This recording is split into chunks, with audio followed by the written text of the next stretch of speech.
first conversation, the first time Harry Potter spoke to a dragon, he was 14 years old and the dragon was trying to kill him.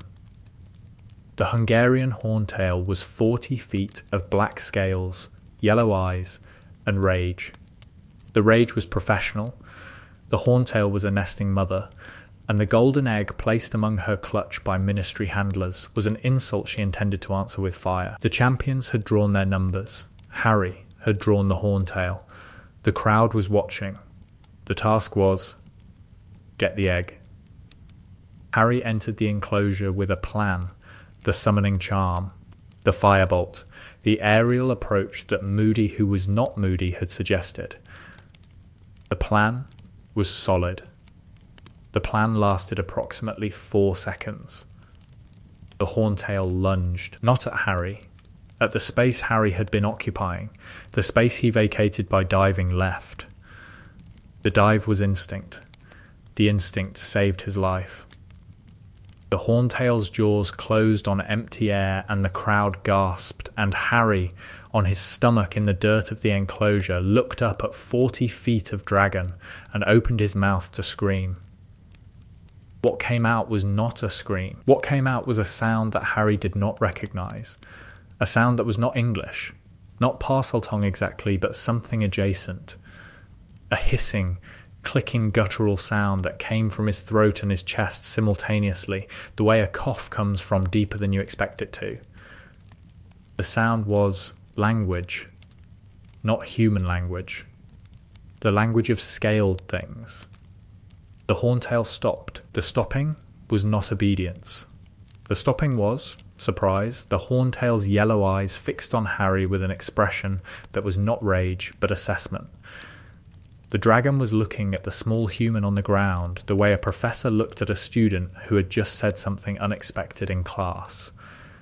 The crowd went silent. 40,000 people watching a 14-year-old boy on the ground making sounds that were not words and a dragon that was not attacking. Did he just? Ludo Bagman started. Shut up, Dumbledore said. Quietly, intently, watching, Harry did not know what he had said. The words, if they were words, had come from a place he couldn't access consciously. The sound had been involuntary, reflexive, the way a person said ow when they burned their hand. The sound had been a greeting, or a plea, or a question. Harry didn't know which. The horntail lowered her head. Not submissively, dragons did not submit. The lowering was engagement. The dragon was engaging with the human who had spoken to her in a language she understood. The horntail made a sound. The sound was complex. A series of clicks and growls, and a low, vibrating hum that Harry felt in his ribcage before he heard it in his ears. The sound meant something. Harry didn't know what, but the sound produced a response in his brain the way music produced emotion. Not through understanding, but through resonance. The meaning arrived approximately 3 seconds after the sound. The way the meaning of a foreign sentence arrived after the translation caught up. You are small. You smell of serpents. Why are you in my nest? Harry understood the dragon. The understanding was not translation. Translation implied a dictionary, a grammar, a system of conversion. The understanding was direct. The meaning arriving in Harry's mind without the intermediate step of language processing. The dragon spoke, and Harry understood the way he understood Parseltongue, as though the language had always been in his head, waiting for someone to speak it. I need the golden egg, Harry said, in the dragon's language. The words came from the same place the first sound had come from, deep, involuntary, the language bypassing his conscious mind and emerging through his body. The egg is mine, the horntail said. The humans placed it among my clutch. I did not ask for it, but it is among my children now, and it is therefore mine. It's not a real egg, Harry said. It's metal. It's part of a game. Games, the horntail said. The word carried contempt. The contempt was vast. The contempt of a species that had existed for 60 million years being told that the crisis in its nest was a game organized by a species that had existed for approximately 200,000. Humans and their games, the Horntail said. They bring me here in chains. They place objects among my children. They send their young to steal from me and call it entertainment. I don't want to steal from you, Harry said. I want to take the thing that isn't yours. Everything in my nest is mine, the Horntail said. This is the law. The law is older than your species. The egg is gold and metal, Harry said. It's not alive. It will never hatch.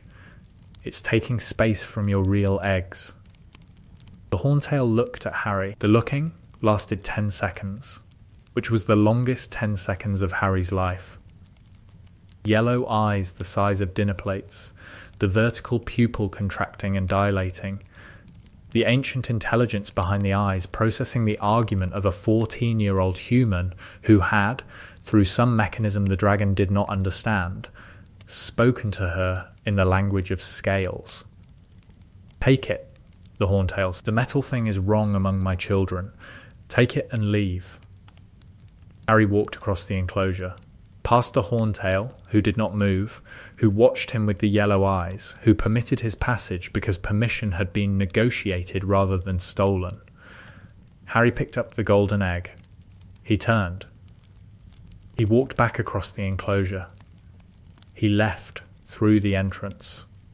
The crowd erupted. The aftermath he spoke to it, Bagman said, in the judge's tent. After, the boy spoke to the dragon. Parseltongue, Dumbledore said, extended to draconic speech. Parseltongue is snakes, Bagman said. Parseltongue is the language of scaled creatures, Dumbledore said. The assumption that Parseltongue applies only to serpents is an assumption. The language may extend to all reptilian magical creatures, including dragons, Bagman said. Including dragons, Dumbledore confirmed. He talked it into giving him the egg, Bagman said. The Horntail, the most dangerous dragon in the reserve, handed him the egg. She permitted him to take the egg, Dumbledore said. The distinction matters. Dragons do not hand things over. Dragons grant permission, or they deny it, Harry negotiated. With a dragon, Bagman said. With a dragon, Dumbledore said, which is unprecedented. Is it legal? Bagman said. Is it legal to speak to a dragon? Dumbledore repeated. There is no law against it, Ludo, primarily because nobody has ever done it. The scoring give the boy full marks, Dumbledore said. He obtained the egg without damage to himself, the dragon, the eggs, or the enclosure. That is, by any measure, the most successful completion of the task in Triwizard Tournament history. The scoring was full marks from Dumbledore, full marks from Bagman, 9 from Maxime, 9 from Crouch, 4 from Karkaroff. Harry sat in the champion's tent afterward holding the golden egg, surrounded by people who were staring at him with expressions that ranged from awe to suspicion to competitive fury to the specific Ron Weasley grade mixture of amazement and jealousy that would take 3 weeks to resolve. You talk to it, Ron said, through the tent flap. You actually talk to a dragon. I don't know how, Harry said. You talk to a dragon and you don't know how? Ron said. It was like Parseltongue, Harry said. But bigger, deeper, like Parseltongue but with more bass. More bass, Ron said. I don't know how else to describe it, Harry said. You spoke to a dragon and your best description is Parseltongue with more bass, Ron said. You are the worst spokesperson for the most incredible ability anyone has ever had. It wasn't incredible, Harry said. It was terrifying. She was going to eat me. She wasn't going to eat you, Ron said. You talked to her and she wasn't. She considered eating me, Harry said. I could tell. The considering was visible. You could tell a dragon was considering eating you, Ron said, by talking to it. Ron, Harry said, I need you to calm down. I cannot calm down, Ron said. My best friend speaks dragon. Calm is not available. The fallout was immediate, extensive, and divided into categories. Category 1, the school. Hogwarts' response to Harry's dragon speaking was the response that Hogwarts had produced when Harry's Parseltongue was revealed in second year, but larger. Parseltongue had made Harry suspect. Dragon speaking made Harry something else. Something that had no category. He's a Parselmouth A&D, a dragon speaker, Ernie Macmillan said, in the Hufflepuff common room. That's dark arts. That's Slytherin's language extended to the most dangerous creatures in the world. It's not dark arts, Justin Finch Fletchley said. He used it to avoid violence. He prevented a fight.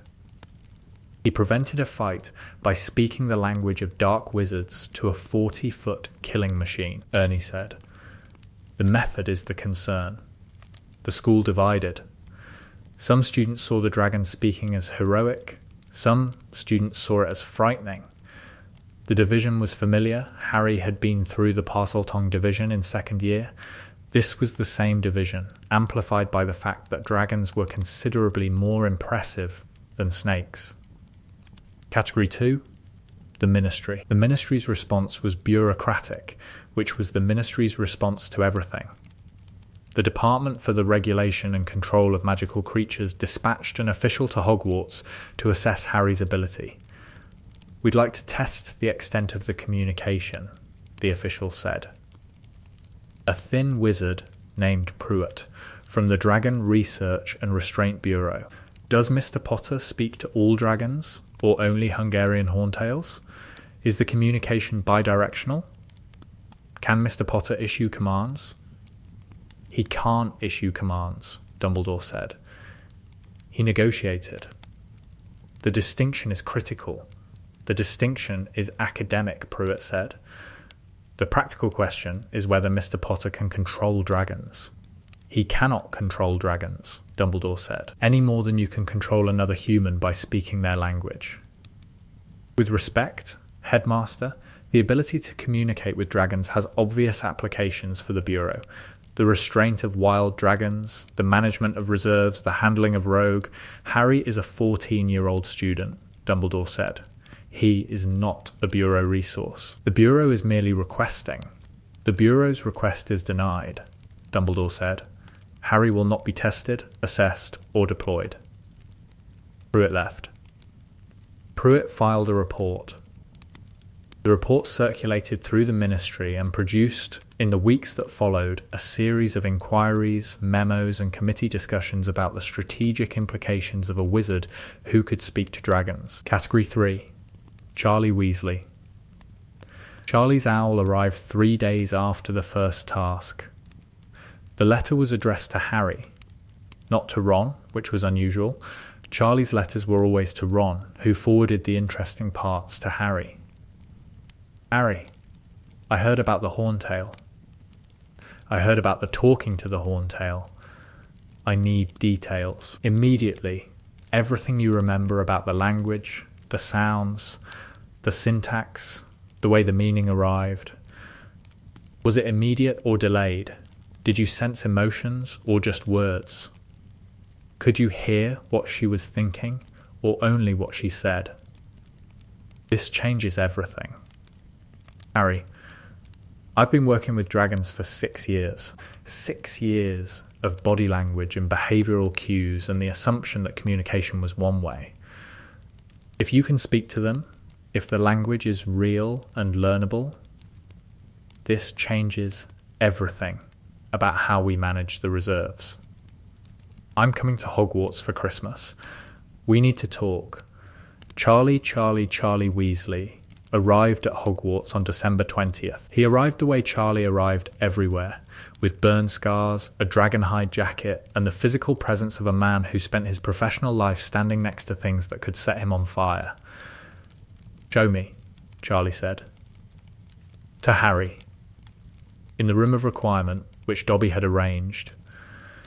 I need to hear the language. I can't do it on command, Harry said. The Parseltongue, I can do it when there's a snake. The dragon language happened because the dragon was there. The language requires a stimulus, Charlie said.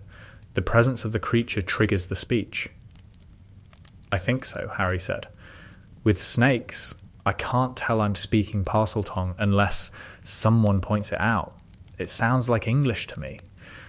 The dragon language was... I knew it was different. The sounds were different. Deeper. Describe the sounds, Charlie said. He had a notebook. The notebook was singed along one edge and covered in notes in handwriting that was simultaneously precise and chaotic, the handwriting of a person who took notes while dodging fire. Clicks, Harry said. And growls. And a humming. Low, in the chest. The meaning came after the sound, not during. Like hearing a sentence in a language you sort of know. You hear it. And then the meaning catches up. The meaning was separate from the sound, Charlie said. That's different from Parseltongue? Parseltongue is the meaning and the sound are the same, Harry said. I hear the snake speak and the meaning is just there. With the dragon there was a gap, like the language was bigger, more complex. The meaning needed more time to assemble. More complex, Charlie said. Writing? Dragon language is more complex than snake language. Dragons are more complex than snakes, Harry said. Charlie stopped writing, looked at Harry. That's either the most obvious statement in history or the most important. Dragons are more intelligent than snakes. Their language reflects higher cognitive function. The complexity of the language corresponds to the complexity of the mind. I'm 14, Harry said. I don't know what cognitive function means. It means they're thinking, Charlie said, not just reacting. Thinking.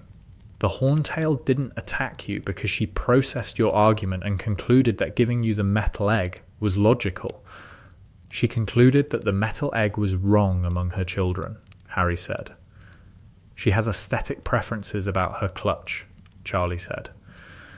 The sentence was delivered with the reverence of a man who had spent 6 years studying dragons and who had just learned that the creatures had opinions about interior decoration. She didn't like the gold, Harry said. She said it was wrong. She said it was wrong, Charlie repeated. A dragon expressed a judgment about the suitability of an object in her nest. Harry, I need to get back to Romania. I need to test this. If you can speak to one dragon, you might be able to speak to all of them. And if you can speak to all of them, I'm not going to Romania, Harry said. Not now, Charlie said. After school. After, Harry. After whatever else happens, you need to come to the reserve. The things we could learn, Charlie, Harry said. I appreciate the enthusiasm, but the last time someone got enthusiastic about an ability I have, I ended up in a tournament that's trying to kill me. This is different, Charlie said. Everyone says it's different, Harry said. It's never different. Hermione's research Hermione, predictably, researched. The research took 3 weeks and produced a 7-foot scroll of parchment that Hermione unrolled on the common room floor like a carpet of academic achievement. Draconic communication has been theorized since the 13th century, Hermione said. Magister Aldrich of Prague wrote in 1267 that dragons possessed a language but that no human ear could distinguish its components from animal vocalization. Newt Scamander noted in 1927 that dragon mothers appeared to communicate with their hatchlings through specific sound patterns. Did anyone actually speak to one? Ron said.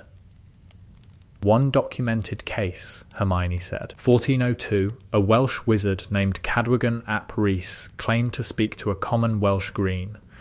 He was burned at the stake by muggles before any verification was possible. Burned at the stake, Harry said. Great precedent. The burning was by muggles, not wizards, Hermione said. The wizarding community's response was more measured. They simply refused to believe him. So the precedent for dragon speakers is, nobody believes you and you get burned, Harry said. The precedent for dragon speakers is, nobody believes you until you do it in front of 40,000 people, Hermione said. which you have done. Congratulations, thanks, Harry said. What else did you find? The language is likely a branch of the reptilian communication spectrum, Hermione said. Parcel tongue is the serpentine branch. Draconic is the saurian branch. Both derive from the same magical linguistic root, the ability to interface with reptilian cognition through magical resonance. Interface with reptilian cognition through magical resonance, Ron repeated. You've been reading too many textbooks. There is no such thing as too many textbooks, Hermione said. There is demonstrably such a thing, Ron said. You are the demonstration. The important point, Hermione said, ignoring Ron, is that the ability appears to be Horcrux derived. Harry's parcel tongue came from the soul fragment.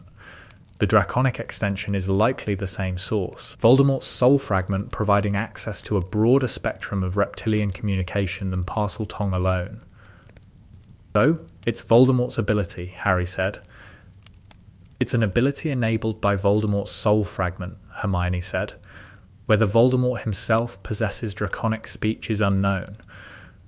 Voldemort never demonstrated it, but Voldemort may never have been in proximity to a dragon. So I can speak to dragons because I have a piece of Voldemort in my head, Harry said. You can speak to dragons because the Horcrux expanded the parcel tongue ability beyond its usual range, Hermione said. The mechanism is Voldemort's. The use is yours. The use that everyone wants to control, Harry said. The use that everyone wants to exploit, Hermione corrected. Control implies they'd limit it. Exploit implies they'd expand it. Dumbledore's warning Dumbledore called Harry to his office in January. The office was the office. The instruments, the phoenix, the lemon drops, the setting of serious conversations delivered with apparent casualness. The Ministry has made 3 further requests for access to your ability, Dumbledore said. I have denied them. They will make more. Why do they want me? Harry said. Because you represent a strategic asset, Dumbledore said. The ability to communicate with dragons has obvious military applications. Dragons are the most powerful magical creatures alive. A wizard who can speak to them, who can potentially coordinate with them, is, in the Ministry's assessment, a weapon. I'm not a weapon, Harry said. You are not a weapon, Dumbledore agreed. But the Ministry does not distinguish between a person with an ability and the ability itself. To the Ministry, you are the ability. Like the prophecy, Harry said. Like the prophecy, Dumbledore confirmed, you are, to various parties, defined by what you can do rather than who you are. The prophecy defines you as the weapon against Voldemort. The dragon speech defines you as the weapon against. Whatever the Ministry decides needs a dragon. I don't want to be a weapon, Harry said. Then you must be very careful about how you use the ability, Dumbledore said. Every use will be documented. Every use will be analysed.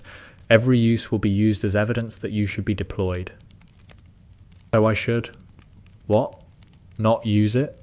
Harry said. I am suggesting that you use it deliberately, Dumbledore said, with awareness of the consequences. And... Never, Harry, never in service of someone else's agenda. Including yours? Harry said. Dumbledore looked at Harry over his half-moon spectacles. The look carried the respect of a man who had been asked a question that cut through the pedagogical framework and reached the truth. Including mine, Dumbledore said. I am not immune to the temptation of using your abilities for what I believe to be the greater good. But you won't, Harry said. I will try not to, Dumbledore said. The trying is the most I can promise. 5th year, the Thestral Conversation, the dragon's speech ability, did not apply only to dragons. Harry discovered this in 5th year, when the Thestrals, the skeletal winged horses that pulled the Hogwarts carriages, turned their heads toward him as he crossed the grounds and made sounds. The sounds were not dragon sounds. The sounds were higher, thinner, a whistling undertone that was to dragon language what a flute was to a tuba. But Harry understood them. You see us, the Thestral said. The lead Thestral, the one that Harry had been feeding raw meat behind Hagrid's cabin. I see you, Harry said, in a language that was not parcel tongue and not dragon speech, but something between the reptilian communication spectrum that Hermione had theorized, extending to magical creatures that were not reptiles but that shared some magical cognitive architecture with the scaled branches. Few see us, the Thestral said. Fewer speak. What are you? Harry said. I thought you were horses. We are between, the Thestral said, between life and death, between seen and unseen. We carry those who understand the border. The border between life and death, Harry said. The border between what is and what was, the Thestral said. You stand on the border. You have stood there since you were small. Since my parents died, Harry said. Since the death that did not die marked you, the Thestral said. The mark speaks. The mark is the door through which the old languages pass. Harry sat on the grounds and talked to a Thestral for 40 minutes. The conversation was not like the dragon conversation, not a negotiation, not a confrontation. The conversation was strange and circuitous, and filled with references Harry didn't understand. The Thestrals thought in abstractions, life, death, borders, passages, rather than the concrete territorial thinking of dragons. They think differently from dragons, Harry told Hermione. In the library. Different species, different cognition, Hermione said. Dragons are territorial and practical. Thestrals are, I'd guess, philosophical. Philosophical horses, Ron said. That's a sentence I never expected to hear. They said the scar is a door, Harry said. A door through which the old languages pass. The Horcrux, Hermione said. The soul fragment acts as a conduit. The fragment connects you to, Harry. The fragment might connect you to all magical creatures that share the cognitive architecture. All of them? Harry said. Potentially, Hermione said. Dragons, Thestrals, maybe basilisks, maybe... I am not talking to a basilisk, Harry said. The point is that the ability may be broader than we thought, Hermione said. And broader means more valuable. And more valuable means more people trying to use me, Harry said. More people trying to control the asset, Hermione said. And more danger from the people who can't. The Gringotts problem the goblins heard about Harry's dragon speech in February of 5th year. The hearing produced a response that was immediate, calculated, and goblin. A Gringotts representative appeared at Hogwarts. Not an owl, not a letter, a goblin, in person, requesting a meeting with Harry Potter. No, Dumbledore said. The bank's request is denied, Dumbledore said. Mr. Potter is a student. The bank has interests that the bank's interests are commercial, Dumbledore said. Mr. Potter's education is academic. The two do not intersect. The goblin left. The goblin returned the following week. And the week after. The persistence was goblin characteristic. Goblins did not accept denial the way humans did. Goblins accepted denial as a negotiating position and responded with counter-offers. The bank is offering Mr. Potter a retainer, the goblin said. Third visit. Compensation for consulting services related to the bank's dragon management program. Mr. Potter does not consult, Dumbledore said. 30,000 galleons per annum, the goblin said. Mr. Potter does not. 50,000, the goblin said. The answer is no, Dumbledore said. At any price. The goblin looked at Dumbledore with the expression that goblins reserved for wizards who did not understand economics. Headmaster, the goblin said. The bank employs dragons as vault guardians. The dragons are managed through methods that are effective but not optimal.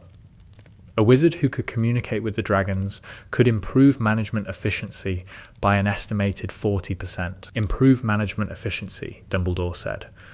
You mean control the dragons that guard your vaults? I mean, optimize the security infrastructure, the goblin said. The answer remains no, Dumbledore said. The bank will remember this decision, the goblin said. The bank remembers everything, Dumbledore said. It is the bank's most admirable and most inconvenient quality. Harry learnt about the Gringotts offers from Ron, who had learned from Bill, who worked at Gringotts, and who had heard the discussions in the goblin management meetings.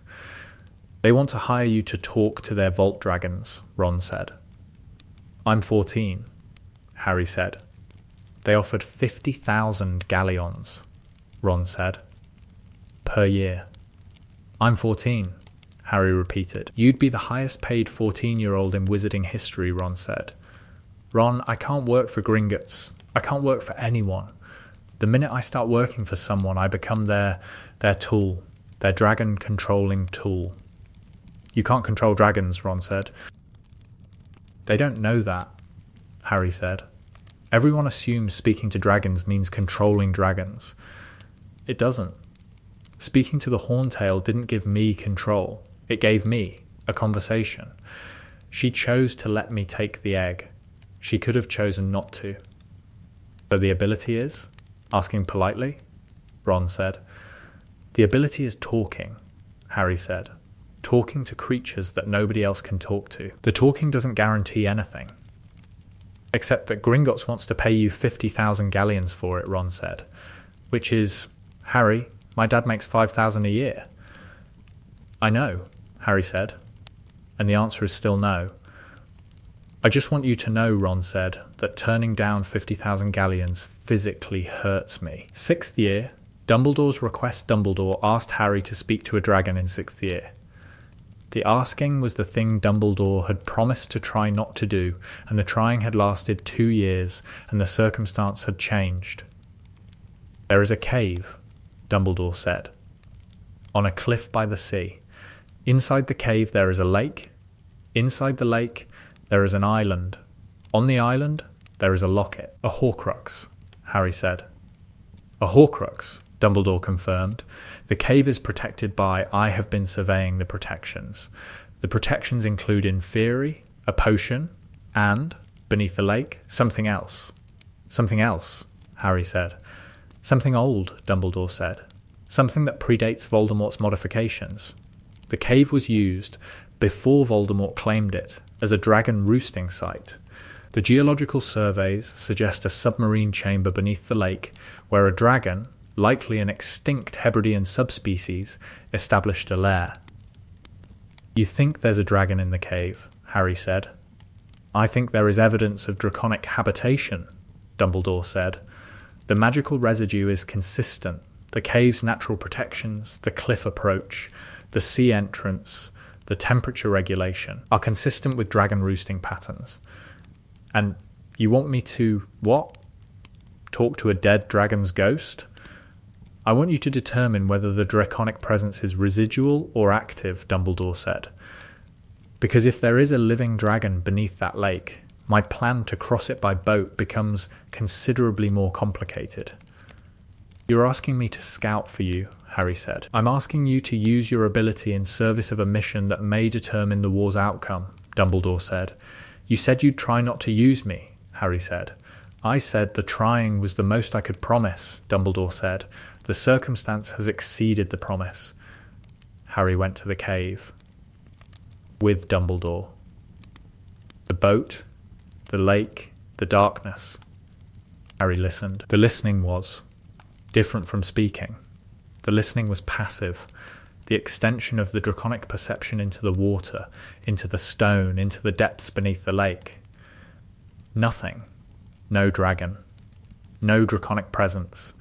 The cave was empty, the dragon was gone, centuries gone, the magical residue, the echo of a creature that had roosted and died and left nothing but geological evidence. Nothing, Harry said. The cave is dead. Then we proceed, Dumbledore said. They proceeded. The locket, the potion, the Inferi. The cave mission happened. Dumbledore drank the potion. The locket was retrieved. Harry's dragon speech had been used to scout, to confirm the absence rather than the presence. The use was minimal. The use was also the precedent. Dumbledore had used Harry's ability for a strategic purpose. The promise had been broken. The breaking was gentle, a scouting mission. Not a deployment, but the breaking was the edge, and edges, once crossed, were difficult to uncross. 7th year, the Gringotts Dragon, the Gringotts break-in changed everything. In the other timeline, the timeline where Harry could not speak to dragons, the break-in had been chaotic. Harry, Ron, and Hermione had ridden the dragon out of the bank, clinging to its back as it broke through the ceiling and flew over London. The dragon had been their escape vehicle, used, ridden, exploited. In this timeline, Harry spoke to it. The dragon was beneath Gringotts, in the lowest vaults, chained and blinded and mistreated for decades. The dragon was old, ancient, the kind of old that carried memory like sediment, layers of experience compressed into a consciousness that was vast and damaged and angry. "Hello," Harry said, in the language, in the dark vault, with the chains and the blindness and the decades of captivity. The dragon went still. The going still was the same going still as the horntail, the surprise of a creature hearing its own language from a human mouth. "Speaker," the dragon said. The word was not a title. The word was a description. The dragon naming what Harry was. "You are the first in. The first since." The dragon could not finish the sentence. The dragon's memory was damaged. The decades of captivity, the blinding, the mistreatment. The damage was visible in the language. Broken sentences, lost references, the linguistic evidence of a mind that had been systematically degraded. "I need your help," Harry said. "Help," the dragon said. The word was unfamiliar. The dragon processed the word the way a person processed a word in a language they'd once known and had mostly forgotten. "Help, I do not. The word is, I need to escape from this place," Harry said, "and I need you to escape with me." "Escape," the dragon said. The word was clearer. The word was one the dragon knew. Escape means up, through the stone, into the sky. "Yes," Harry said. "The chains," the dragon said. "The chains hold. The chains have held for—" "I can break the chains," Harry said. "You are small," the dragon said. "The chains are strong." "Magic is stronger than chains," Harry said. "Magic put the chains on," the dragon said. "Different magic," Harry said. "My magic," the dragon considered. The considering took 30 seconds. 30 seconds of a vast, damaged, ancient mind processing the concept that a small human was offering to break chains that had held for decades using magic that was different from the magic that had imprisoned. "What do you want?" the dragon said. "Speakers want things. The last speaker wanted—" "What did the last speaker want?" Harry said. "Obedience," the dragon said. "The last speaker wanted obedience. The last speaker used the language to command. The commands were, I obeyed. The obeying was why I am here." "Who was the last speaker?" Harry said. "The one who smelled of death," the dragon said. "The one whose soul was broken, pieces of soul in objects. The one who came to the goblins and spoke, and the goblins listened, and the dragon was given to the goblins, and the chains were—" "Voldemort," Harry said. "The last speaker was Voldemort." "The death-smelling one," the dragon confirmed. "He spoke the language. He used the language to command. I obeyed because the language compels. When a speaker commands, the old law says, obey." "I'm not commanding," Harry said. "I'm asking." "Asking," the dragon said. The word was the word that broke something. Not the chains. Something in the dragon's mind. The word asking broke through the decades of compulsion and the ancient law of obedience and reached the dragon's own will, which was buried beneath the chains and the blindness and the damage, but which was still there. "You ask," the dragon said. "You do not command." "I ask," Harry said. Then I choose, the dragon said. For the first time since the death-smelling one, I choose. What do you choose? Harry said. Up, the dragon said, through the stone, into the sky. I choose up. The dragon broke the chains, not through Harry's magic, through the dragon's own strength, which had been present the entire time, but which had been suppressed by the compulsion of the last speaker's commands. The commands were old, decades old. The commands had been wearing off, slowly, the compulsion fading the way any spell faded over time. Harry's asking, the asking that was not commanding, had given the dragon the permission to recognize that the compulsion had faded and that the chains could be broken. The dragon broke through Gringotts, through the ceiling, through the marble, through the atrium, into the sky. Harry, Ron, and Hermione rode on the dragon's back, not because Harry had commanded the ride, because the dragon had offered. Hold on, the dragon said. The sky is fast. The sky was fast. The dragon flew over London, over the countryside, into the north. The flight was, Harry had flown on brooms, had flown on thestrals, had flown on buckbeak. Flying on a dragon was different. Flying on a dragon was like flying on a thunderstorm. The power was enormous, barely controlled. The turbulence of a creature that was not a vehicle, but a being. Where are you going? Harry asked. In the language. In the wind. Home, the dragon said. The mountains. The place where I was born. Before the chains. Where is home? Harry said. North, the dragon said. The tall mountains. The cold place where the fire is warm. Scotland, Hermione said. She could not understand the language, but she could hear the sounds and see the direction, and Hermione's research skills extended to geographic deduction. The Cairngorms. There are historical records of dragon habitation in the Cairngorms until the 17th century. The dragon landed in the Cairngorms, in a valley that was remote, cold, and that bore, in the geological record, the evidence of draconic habitation, the fire-scarred rock, the cave formations, the specific mineral deposits that dragon roosts produced. The dragon settled into the valley, into the caves, into the home that was, not home anymore, the home that had been empty for 300 years, the home that was cold and unfamiliar and that smelled wrong. It is different, the dragon said. The home has changed. 300 years changes things, Harry said. 300 years is nothing, the dragon said. I am older than 300 years. 300 years is a season. You're older than 300 years?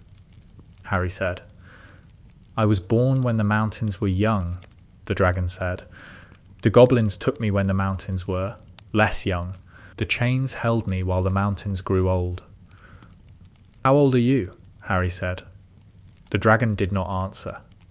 The dragon settled into the cave and closed its blind eyes, and the closing was the closing of a creature that was home and that was damaged, and that was, for the first time in centuries, free. We need to go, Hermione said. The Horcruxes. I know, Harry said. He looked at the dragon, at the blind, ancient, damaged creature that had been chained beneath Gringotts by a deal between Voldemort and the goblins, that had been used as a security system, that had spent centuries in the dark. I'll come back, Harry told the dragon. Speakers say many things, the dragon said. The death-smelling one said things too. I'm not the death-smelling one, Harry said. No, the dragon said. You ask, he commanded. The asking is better. I'll come back, Harry said again. The dragon did not respond. The dragon was asleep.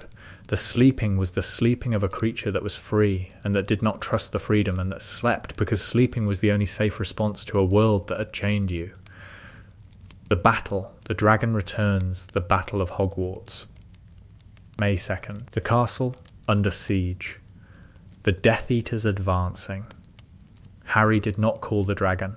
Harry did not use the language to summon or command or request assistance.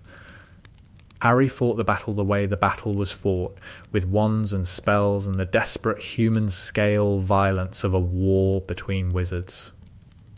The dragon came anyway. At 3 a.m, when the battle was at its worst, when the giants were breaking the walls and the acromantulas were swarming the grounds and the defenders were falling back to the great hall, the sky lit up. Fire from above. The fire of a dragon, not the controlled, directed fire of a weapon, but the vast, indiscriminate, atmospheric fire of a creature that was angry. The fire hit the acromantulas.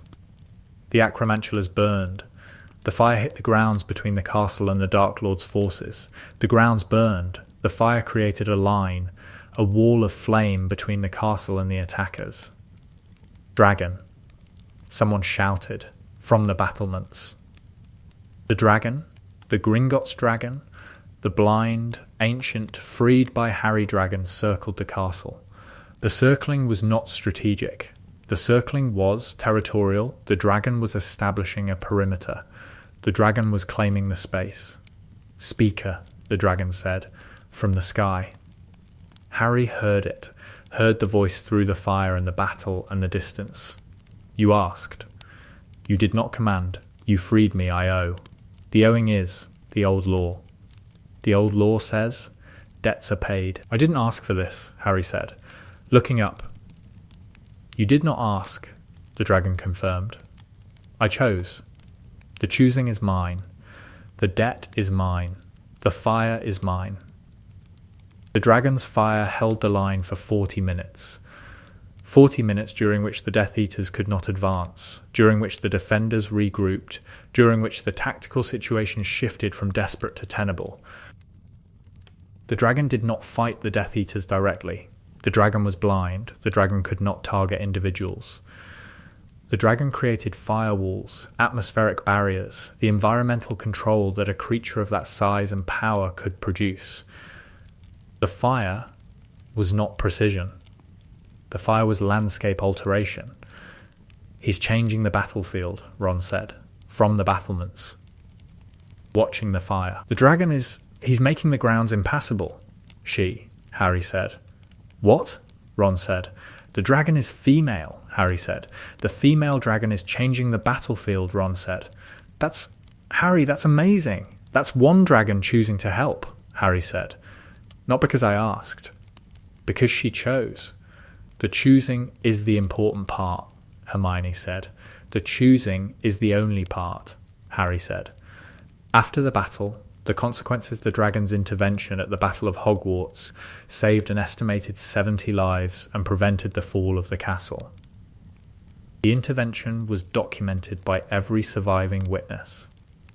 The intervention produced, in the weeks and months after the battle, a response from the wizarding world that was complicated. The Ministry wanted the dragon. The Ministry wanted Harry to serve as a liaison between the Ministry's Dragon Research Bureau and the dragon population. The Ministry wanted to replicate the intervention, to establish a dragon-wizard communication program that would, in the Ministry's assessment, provide a strategic advantage against future threats. No, Harry said. The Kingsley. In the Minister's office, 3 months after the battle. Harry? No, Harry repeated. The dragon at Hogwarts came because she chose to. She owed me a debt and she paid it. The payment was her decision. I will not help the Ministry build a program that turns that choice into a system. The program would benefit. The program would enslave, Harry said. The dragon beneath Gringotts was enslaved, chained, blinded, used as a security tool. The program you're describing is the same thing with different language. We wouldn't chain. You'd recruit, Harry said, and the recruiting would become managing. And the managing would become controlling. And the controlling would become chaining, because that's what institutions do with things they can't understand. They chain them. That's a harsh assessment, Kingsley said. That's an accurate assessment, Harry said. I spoke to a dragon who had been chained for centuries. She told me that the last person who spoke to her used the language to command. The commanding was Voldemort. The commands led to the chains. We are not Voldemort, Kingsley said. No, Harry said, but the institutional impulse to control what it can't understand is not exclusive to dark wizards. Kingsley looked at Harry, at the 18-year-old who had just declined a strategic partnership with the Ministry of Magic because the partnership, in the 18-year-old's assessment, would inevitably produce the enslavement of dragons. What do you propose instead? Kingsley said. Nothing, Harry said. I propose nothing. The dragons are wild. The dragons are free. The dragons do not need a program. The dragons need to be left alone. And your ability, Kingsley said, is mine, Harry said. Not the ministries, not the bureaus, not Gringotts. Mine? You intend to do nothing with it? Kingsley said. I intend to use it when a dragon speaks to me, Harry said. And not before. Charlie's Reserve, the year after Harry went to Romania the summer after the war. To Charlie's Reserve. Not as a consultant, not as a ministry resource, as a person who could speak to dragons and who wanted to understand what that meant. The reserve was. Harry had expected cages. The reserve was not cages. The reserve was a valley, 50 miles long, warded against Muggle detection, containing approximately 200 dragons of 7 species. We don't cage them, Charlie said, walking the perimeter. We ward the valley. They can fly within the wards. They hunt, they roost, they nest. We manage the population, breeding, health, territory disputes. Territory disputes, Harry said. Dragons are territorial, Charlie said. 2 males in the same valley will fight. We manage the territory allocation to minimize conflict. How? Harry said. Mostly by guessing, Charlie said. We observe behavior. We identify dominance hierarchies. We move dragons to different sections of the valley when the tension gets too high. You could ask them, Harry said. Charlie stopped walking, looked at Harry. I could ask them, Harry repeated. I could speak to the dragons. Ask them about territory, about preferences, about what they need. Harry, I'm not offering to work for the reserve, Harry said. I'm offering to talk, one conversation, with one dragon, to see what happens. The conversation happened the following morning. Harry walked into the valley, into the section where a Norwegian ridgeback named Norberta had been displaying aggressive behaviour toward handlers for 3 months.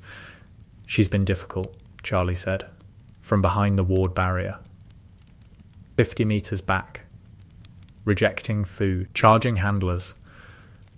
We can't get close enough to do a health check. Harry walked toward Norberta. Norberta was 30 feet of blue-grey scales and irritation. The irritation was visible, the flared nostrils, the raised spines, the posture of a creature that wanted everyone to go away. Hello, Harry said, in the language. Norberta's head came around. The yellow eyes fixed on Harry. The irritation in the posture shifted to something else. Speaker, Norberta said. There has not been a speaker here. I'm here now, Harry said. The handlers say you've been upset. I am not upset, Norberta said. I am. They placed me in the wrong valley. The valley is wrong. The rock is wrong. The temperature is wrong. Everything is wrong, and the humans cannot hear me tell them it is wrong. The rock is wrong? Harry said. The rock in this section is sandstone, Norberta said. I require basalt. My fire heats the rock. Sandstone crumbles when heated. Basalt holds the heat. The nest must be warm. The rock must hold the warmth. You need basalt, Harry said. I have been telling them for 3 months, Norberta said. The sentence was delivered with the frustrated emphasis of a person who had been trying to communicate a simple need and who had been met with incomprehension for 90 days. Harry turned to Charlie. She needs basalt. The rock in this section is sandstone. She needs basalt for her nest because sandstone crumbles when she heats it. Charlie stared at Harry. Basalt? Basalt, Harry confirmed. She's been charging handlers for 3 months because the rock is wrong, Charlie said. The rock is wrong, Harry said. She's been trying to tell you. We thought she was sick, Charlie said. We thought she was displaying dominance behavior. We ran health diagnostics. We consulted 3 different dragonologists. She needs different rocks, Harry said. She needs different rocks, Charlie repeated. The sentence was delivered with the expression of a man who had spent 6 years studying dragons and who had just learned that 3 months of aggressive behavior could have been prevented by a geological survey. The basalt was moved. Norberta settled. The aggression stopped. The handlers resumed their work. 3 months, Charlie said, that evening, in the reserve's common room, drinking something that was not tea. 3 months of misunderstanding, Harry said. 3 months of a dragon trying to say the rocks are wrong and nobody understanding, Charlie said. Harry, how many of our management decisions are based on misunderstanding? How many territory disputes are actually habitat complaints? How many behavioural problems are actually communication failures? All of them, Harry said. Probably all of them, Charlie repeated. You could spend years asking, Harry said.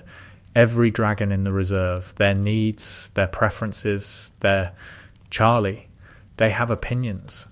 The Horntail had opinions about her clutch. Norberta has opinions about geology. They're not animals. They're civilizations.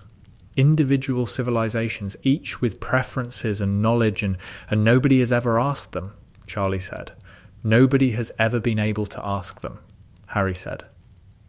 Until now, Charlie said. Until now, Harry confirmed. The Dragon Council formed in 2004, 6 years after the war, 3 years after Harry began his work at the Romanian Reserve. The council was not Harry's idea. The council was the dragon's idea. The concept emerged during Harry's conversations with the oldest dragon in the reserve, a Peruvian viper-tooth named Grandmother, who was approximately 800 years old and who remembered the time before the reserves, the time when dragons flew freely across continents. The young ones do not remember, Grandmother said. The young ones were born in the wards. The young ones think the valley is the world. Is the valley not enough? Harry said. The valley is a cage, Grandmother said. A comfortable cage. A cage with food and territory and the absence of hunting. But a cage. The alternative is the wild, Harry said. The wild where muggles, the wild where we are killed, Grandmother said. I know. The humans kill what they fear. The humans fear what they do not understand. The humans do not understand us, because the humans cannot hear us. I can hear you, Harry said. You are one, Grandmother said. One human who hears. The rest are noise. The rest manage us like livestock. The managing is the problem. What's the alternative? Harry said. Council, Grandmother said. The old way. Before the reserves, before the hiding, before the statute. The old way was council. Dragons and humans speaking. The council made agreements. The council established territories. The council prevented war. There was a council? Harry said. Historically? Before the humans forgot the language, Grandmother said. Before the last speaker died. The council was how the world worked. Dragon territory. Human territory. The borders agreed. The peace maintained. And when the speakers died out, the council ended, Grandmother said. And the hiding began. And the reserves began. And the managing began. And the managing became chains. Harry brought the concept to Charlie. Charlie brought the concept to the International Dragon Research Confederation. The Confederation brought the concept to the International Confederation of Wizards. The concept was re-establish the council. A formal, recognised body where dragon representatives met with wizarding representatives to negotiate territory, management practices, and the legal status of dragons. You're proposing that we negotiate with dragons, the ICWU representative said. I'm proposing that we stop managing dragons like livestock and start treating them like the sentient civilizations they are, Harry said. Civilizations, the representative said. They have language, Harry said. They have memory. They have preferences, opinions, knowledge that extends back hundreds of years. The 800-year-old Vipertooth in Romania remembers a time before the Statute of Secrecy. She remembers the Old Council. She remembers when dragons and wizards negotiated as equals. Equals, the representative said. Equals, Harry repeated, which is the word that makes everyone in this room uncomfortable. The ICW debated. The debate lasted 2 years. The debate produced a resolution, a pilot program, limited to the Romanian Reserve, in which Harry would serve as translator for a council consisting of 3 dragon representatives and 3 ICW representatives. The pilot began in 2005. The first council meeting produced arguments. The dragons wanted expanded territory. The wizards wanted population management. The dragons wanted the right to fly beyond the wards. The wizards wanted the Statute of Secrecy maintained. We cannot expand the territory without breaching the statute, the ICW representative said. The statute is a human law, the dragon representative said. A Romanian longhorn named Cloudbreaker. Human laws do not bind dragons. The statute protects you, the ICW representative said. The statute imprisons us, Cloudbreaker said. The statute says hide. The hiding says you are not welcome in the world. The not welcoming is the oppression. Harry translated. The translation was difficult, not linguistically, politically. Harry was translating between 2 civilizations that had fundamentally different concepts of territory, freedom, and the relationship between species. The translation required not just converting words, but converting worldviews. And the converting was imperfect because worldviews were not the kind of thing that translated cleanly. He says the statute imprisons them, Harry told the ICW representative. The statute protects, she heard you the first time, Harry said. He disagrees.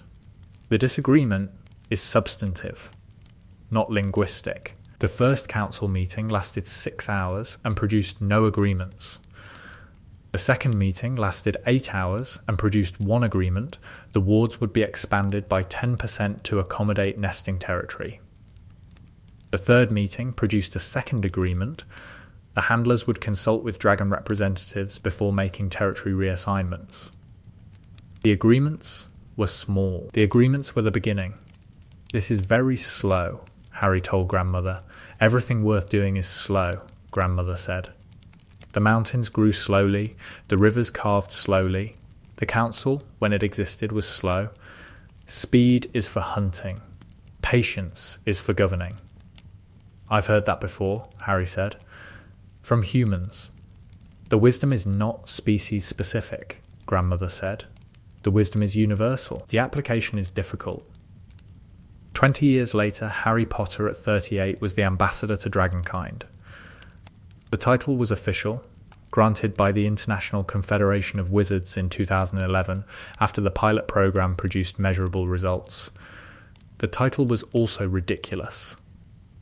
Harry acknowledged the ridiculousness. The ridiculousness did not diminish the importance. Ambassador to Dragonkind, Ron said. At the Burrow. Sunday dinner. That's the most Harry Potter job title in history. It's a real job, Harry said. It's a job where you fly to different countries and have conversations with things that can set you on fire, Ron said. That's a Harry Potter job. The conversations are productive, Harry said. The conversations are with dragons, Ron said. Productive conversations with dragons. They have opinions about zoning regulations, Harry said. Dragons have opinions about zoning regulations, Ron said. I don't have opinions about zoning regulations. Dragons are more civically engaged than I am. Dragons are more civically engaged than most humans, Harry said. That's depressing and also hilarious, Ron said. The ambassador role was not what Harry had expected. Harry had expected diplomacy. The role was diplomacy, but the diplomacy was different from human diplomacy. Dragon diplomacy was slower, more direct, and more consequential. The Swedish short snout delegation set fire to the conference room in Geneva, Hermione said, reading the report in Harry's office. They were dissatisfied with the seating arrangement, Harry said. They set fire to a conference room because of seating, Hermione said. Dragons take protocol seriously, Harry said. Protocol doesn't usually involve fire, Hermione said. Human protocol doesn't, Harry said. Dragon protocol includes a fire component. The fire is its emphasis, like underlining. They underlined their objection to the seating by burning the building, Hermione said. The building was insured, Harry said. Harry, Hermione said. I'll talk to them about the fire protocol, Harry said. Please do, Hermione said. The Dragon Council, the body that Grandmother had proposed and that Harry had built, was, by 2018, the most significant development in magical creature relations since the Statute of Secrecy. The Council had expanded from the Romanian pilot to a global body with representation from 14 dragon populations across 6 continents. The Council had produced the Dragon Territory Act, which established legal protections for dragon habitats, the Dragon Rights Declaration, which recognized dragons as sentient beings with the right to self-governance within their territories. The Dragon Wizard Compact, which established the framework for ongoing negotiation between dragon populations and wizarding governments. The Compact was Harry's legacy. Not the war, not the boy who lived, not the defeat of Voldemort. The Compact, the formal, legal, internationally recognized agreement that dragons and wizards would treat each other as equals. Equals, Cloudbreaker said, at the signing ceremony, in the language that only Harry could translate. Equals, Harry confirmed. The word is adequate, Cloudbreaker said. The implementation will determine whether the word is also accurate. That sounds like a threat, Harry said. That sounds like patience, Cloudbreaker said. Patience with conditions. Everything with dragons comes with conditions, Harry said. Everything worth having comes with conditions, Cloudbreaker said. The mountains come with weather, the rivers come with floods, the council comes with fire. The fire protocol, Harry said. The fire protocol is non-negotiable, Cloudbreaker said. I'll note that in the minutes, Harry said. The last conversation Harry Potter at 50. The Cairngorms. The valley where the Gringotts dragon had settled 32 years ago. The dragon was still there, still blind, still ancient. Still alive, dragons lived for millennia, and the Gringotts dragon's age was measured in centuries that she herself could not accurately count. Harry visited twice a year. The visiting was not official, not ambassador business, not council business, personal business. The visiting was the relationship between a person who had freed a dragon and the dragon who had chosen to help him when help was needed. "How are you?" Harry asked, sitting on the basalt ridge outside the cave. The basalt that the dragon had requested when Harry told the reserve handlers about Norberta's geological preferences, and that the handlers had subsequently provided to every dragon in every reserve, and that had reduced nesting-related aggression by 60%. Old, the dragon said. Blind, the same. The same, Harry said. The council meets next month, the dragon said. I will not attend. You never attend, Harry said. I am not a council dragon, the dragon said. I am a cave dragon. I chose this cave. The choosing was the first choice I made in centuries. The cave is enough. Enough, Harry said. You have done well, the dragon said. the speaker who asks, the one who does not command. You have done what the old speakers did. You have built the bridge between the scales and the skins. The bridge is fragile, Harry said. All bridges are fragile, the dragon said. The bridge holds because the people on both sides choose to hold it. The choosing is the work. The work is slow, Harry said. The work is old, the dragon said. The work existed before the statute. The work existed before the hiding. The work existed when the mountains were young, and the first speaker stood in a valley like this one and said hello to a creature that could have eaten him. Did the first speaker get eaten? Harry said. The first speaker asked politely, the dragon said. Politeness has historically reduced the eating. I'll note that in my training materials, Harry said. Note it loudly, the dragon said. The young speakers are too bold. Boldness without politeness is lunch, Harry laughed. On the ridge, in the wind, with the blind ancient dragon who made jokes about eating people and who had, 32 years ago, chosen to fly to a battle because a boy had asked instead of commanded. The valley was quiet. The dragon was warm in the cave. The basalt held the heat.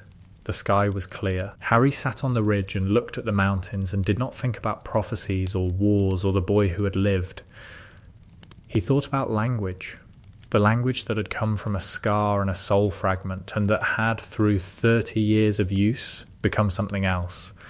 The language that had started as a weapon and that had become a bridge. The same language. Different use. Different world. The dragon hummed in the cave. The humming was the dragon's version of contentment, the low, vibrating, felt in the ribcage sound that Harry had first heard from the horntail 36 years ago in an arena when a 14-year-old boy had opened his mouth to scream and had said hello instead. Hello was always a good start.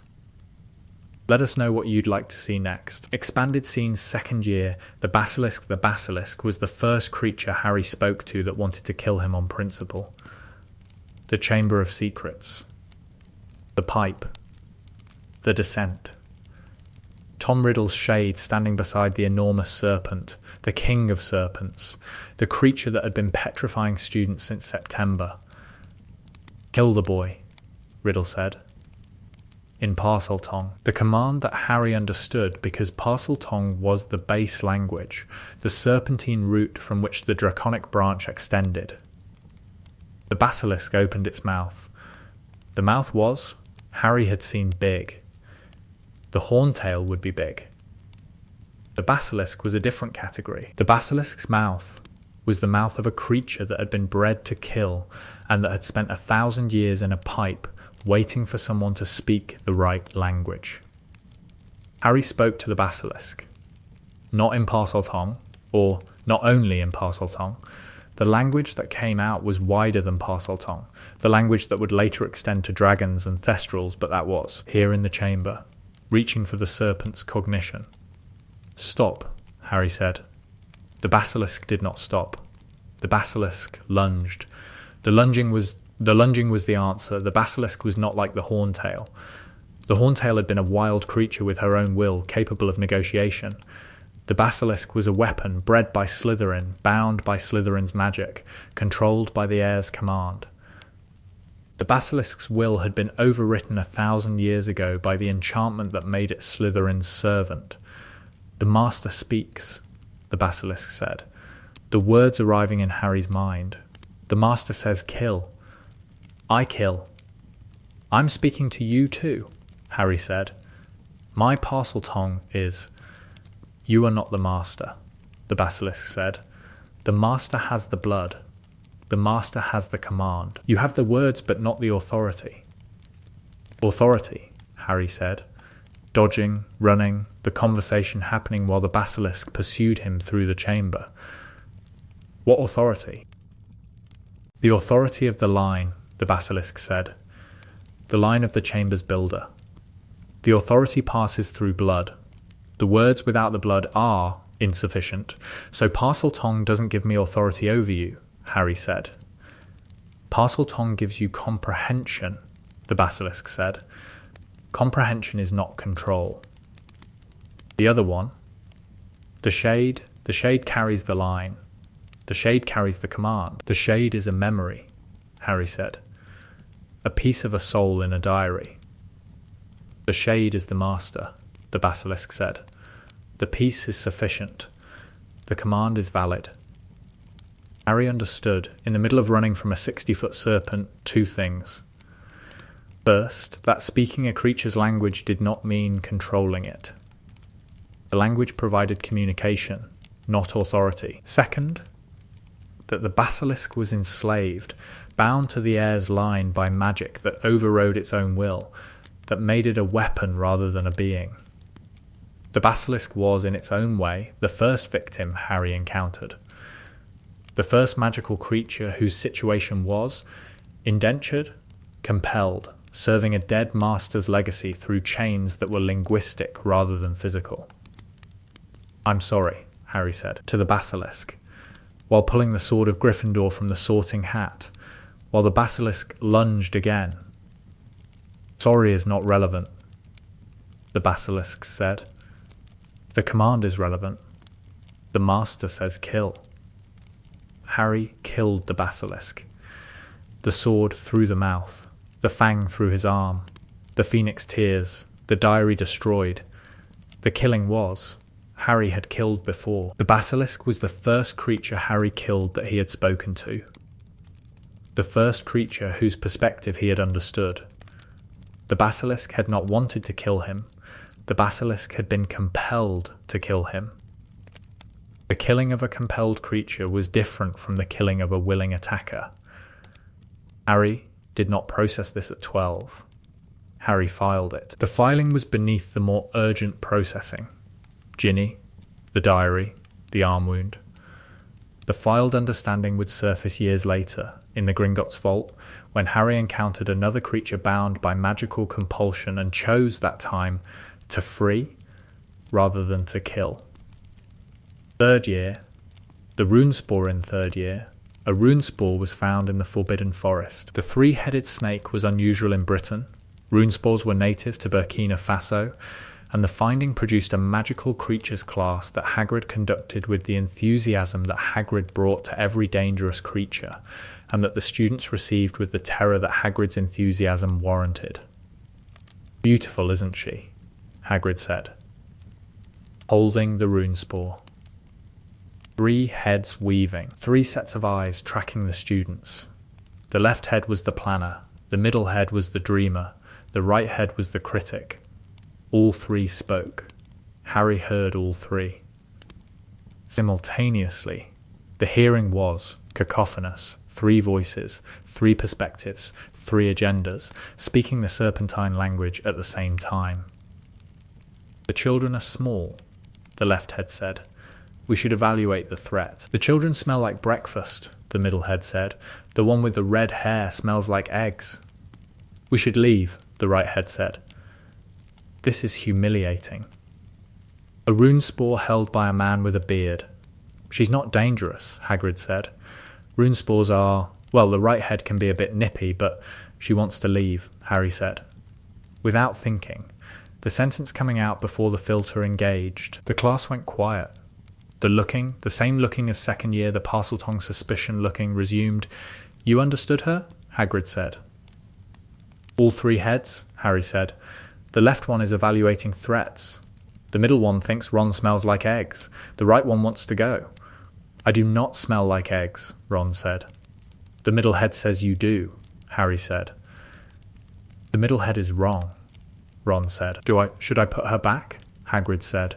To Harry, genuinely asking, because Hagrid, who loved creatures, was the first teacher to hear that Harry could understand a snake's opinion, and to respond by asking whether the snake's opinion should be respected. "She'd prefer the forest," Harry said. "The forest it is," Hagrid said. And put the runespore down. The 3 heads conferred, a rapid-fire exchange that Harry caught fragments of. The bearded one listens. "The speaker is here." The forest is better. Go. And the rune spore vanished into the undergrowth. 20 points to Gryffindor, Hagrid said. 4. Interspecies communication. That's not a real points category, Hermione said. It is now, Hagrid said. After class, Harry sat with Hermione and Ron and processed the encounter. The rune spore had been the first non-crisis serpent conversation, the first time Harry had spoken to a creature that wasn't trying to kill him or anyone else. The three heads disagreed, Harry told Hermione. They had different opinions, different personalities. Rune spores are documented as having distinct head personalities, Hermione said. The left head is the planner, the middle is the dreamer, the right is the critic. The critic frequently bites off the other heads. That's grim, Ron said. That's biology, Hermione said. But Harry, you heard 3 separate conversations simultaneously? 3 voices at once, Harry said. Different words, different tones, different speeds. The left head was analytical. The middle head was associative, stream of consciousness. The right head was just annoyed. 3 distinct cognitive profiles, Hermione said, communicating through the same language but with individual expression.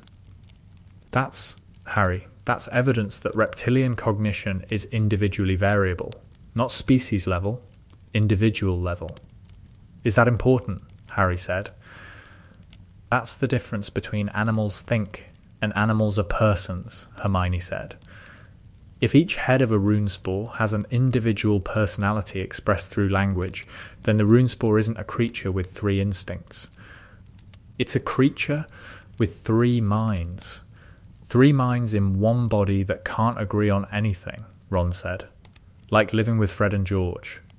That is not a precise analogy, Hermione said. That is a perfect analogy, Ron said. 4th year. After the Horntail, the weeks after the first task were the weeks Harry learned what it meant to have an ability that everyone wanted to use. The letters arrived, dozens of them. From dragon reserves, from the Ministry, from Gringotts, from private collectors, from academics, from journalists. You're famous for something new, Ron said, helping Harry sort the mail. You used to be famous for not dying. Now you're famous for talking. I preferred not dying, Harry said. Not dying was simpler, Ron agreed. Not dying didn't have a Gringotts retainer. The Gringotts retainer is now 75,000 galleons, Harry said, per year. 75, Ron stopped. Breathed, Harry. I want you to know that I support your decision to decline the retainer. I also want you to know that my support is physically painful. Noted, Harry said. The academic requests were the most interesting and the most problematic. 3 universities, the Salem Witches Institute, Durmstrang's Magical Biology Department, and the Brazilian Institute of Magical Linguistics, wanted to study Harry's ability. The study would involve controlled conversations with captive dragons, magical resonance mapping of Harry's vocal cords, and cognitive function tests. They want to scan my brain, Harry said. To Dumbledore. They want to understand the mechanism, Dumbledore said. The mechanism that allows a human to access reptilian cognition. The understanding could, theoretically, enable the ability to be replicated. Replicated, Harry said. Other people could learn to speak to dragons. Potentially, Dumbledore said. If the mechanism is understood. Would that be good? Harry said. That would be complicated, Dumbledore said. If the ability could be taught, dragon communication would become widespread. The implications for dragon management, conservation, and rights would be significant. And the implications for dragon exploitation, Harry said. And the implications for dragon exploitation, Dumbledore confirmed. Knowledge is neutral. The application of knowledge is not. So, if I let them study me, the ability might be replicated, which might help dragons or might hurt them, and I have no way of knowing which, Harry said. That is the dilemma of every person with an unprecedented ability, Dumbledore said. What do you recommend? Harry said. I recommend that you make the decision yourself, Dumbledore said. And that you make it slowly. Harry made the decision slowly. The decision was no. Not because the study was inherently dangerous. Because the study would produce knowledge, and the knowledge would be available to anyone, and the anyone included people whose intentions toward dragons were not benign. The ability stays with me, Harry told the academics, via letter, not because I want to hoard it, because I can't control what happens to it once it leaves. The decision cost Harry something. The decision cost Harry the approval of people who believed the knowledge should be shared, who believed that scientific understanding of dragon communication could benefit the world. The disapproval was the consequence. The consequence was the price. Fifth year. Hagrid's problem in fifth year. Grawp was not the only creature Hagrid smuggled onto school grounds. Hagrid had acquired an egg. A dragon egg. A Norwegian ridgeback egg obtained through channels that Hagrid would not specify, and that Harry suspected involved a pub in Hogsmeade and a stranger in a hooded cloak and a series of decisions that were illegal in 4 countries. "You have a dragon egg," Harry said, in Hagrid's cabin. Looking at the egg, which was sitting in the fireplace, which was where dragon eggs were incubated, which was how Harry knew at 15 that this situation was going to end badly. "It's not what it looks like," Hagrid said. "It looks like a dragon egg in your fireplace," Harry said. "It's okay.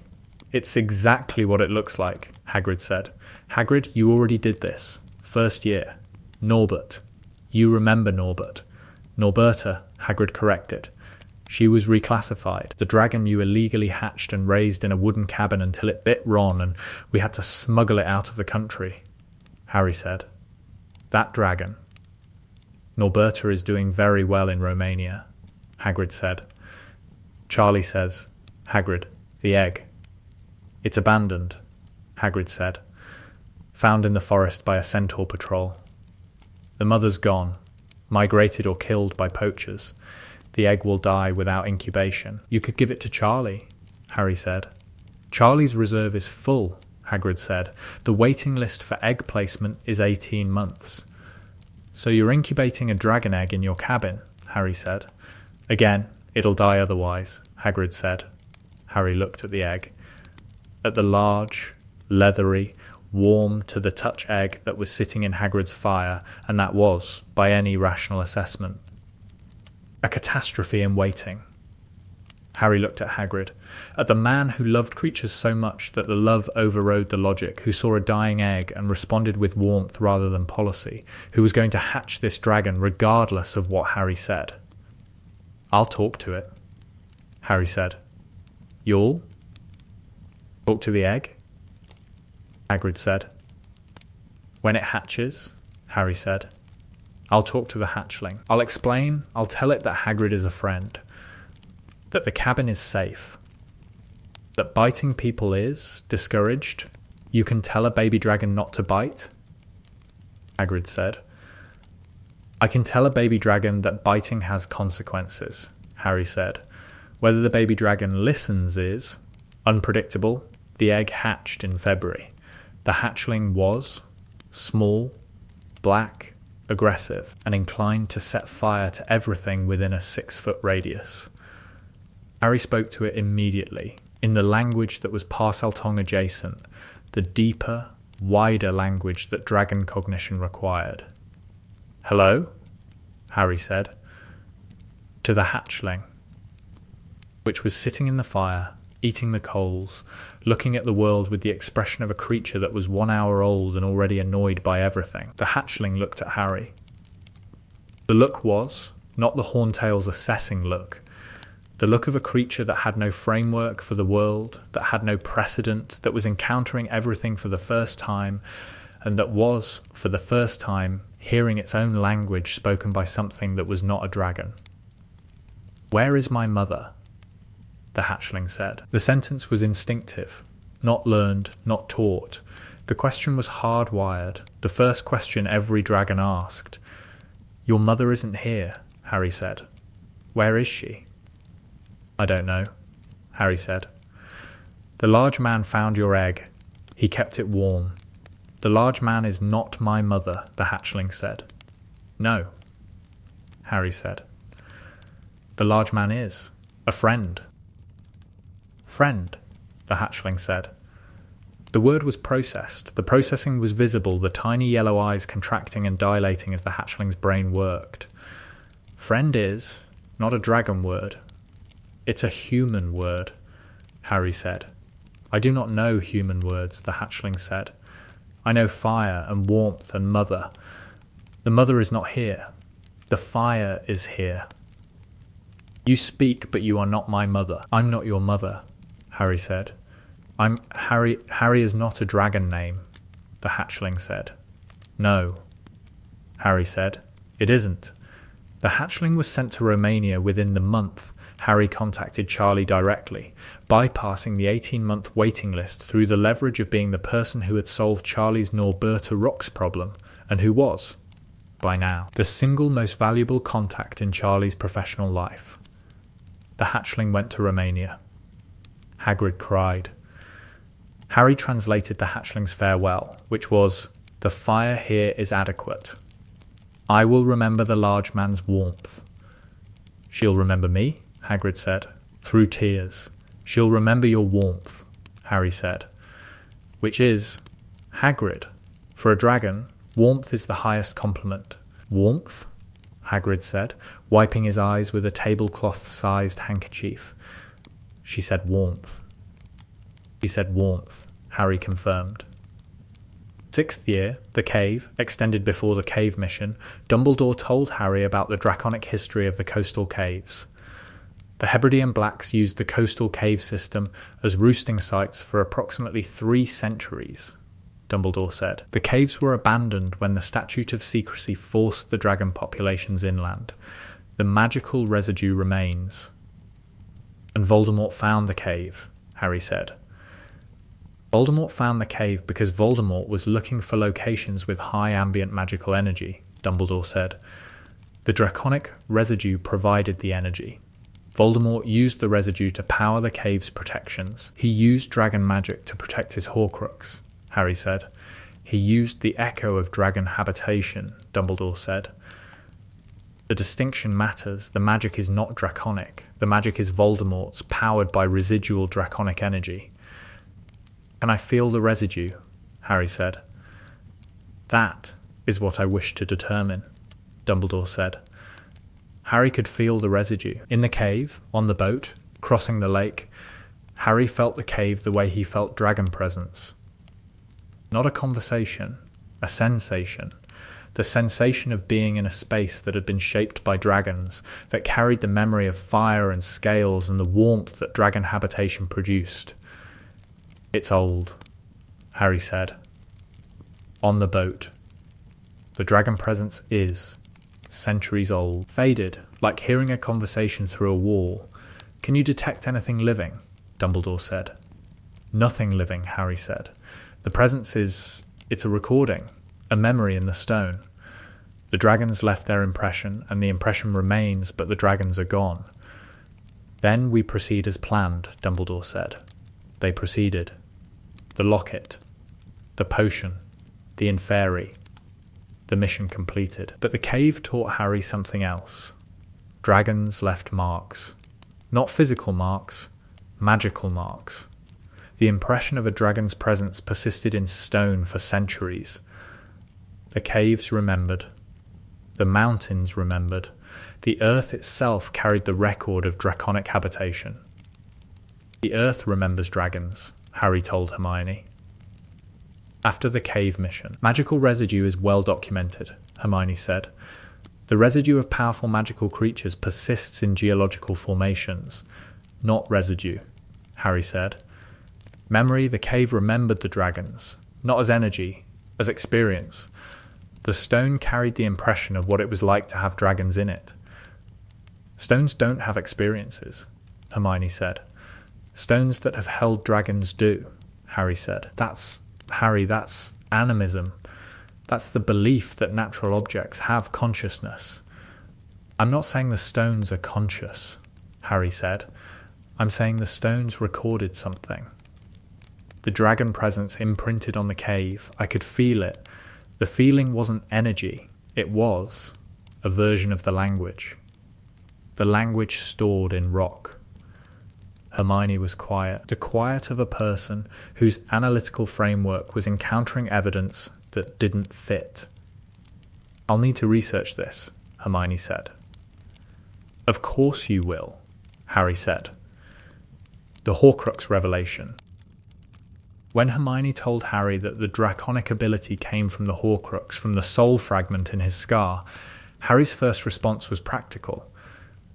If the Horcrux is destroyed, Harry said, do I lose the ability? Possibly, Hermione said. The soul fragment appears to be the conduit.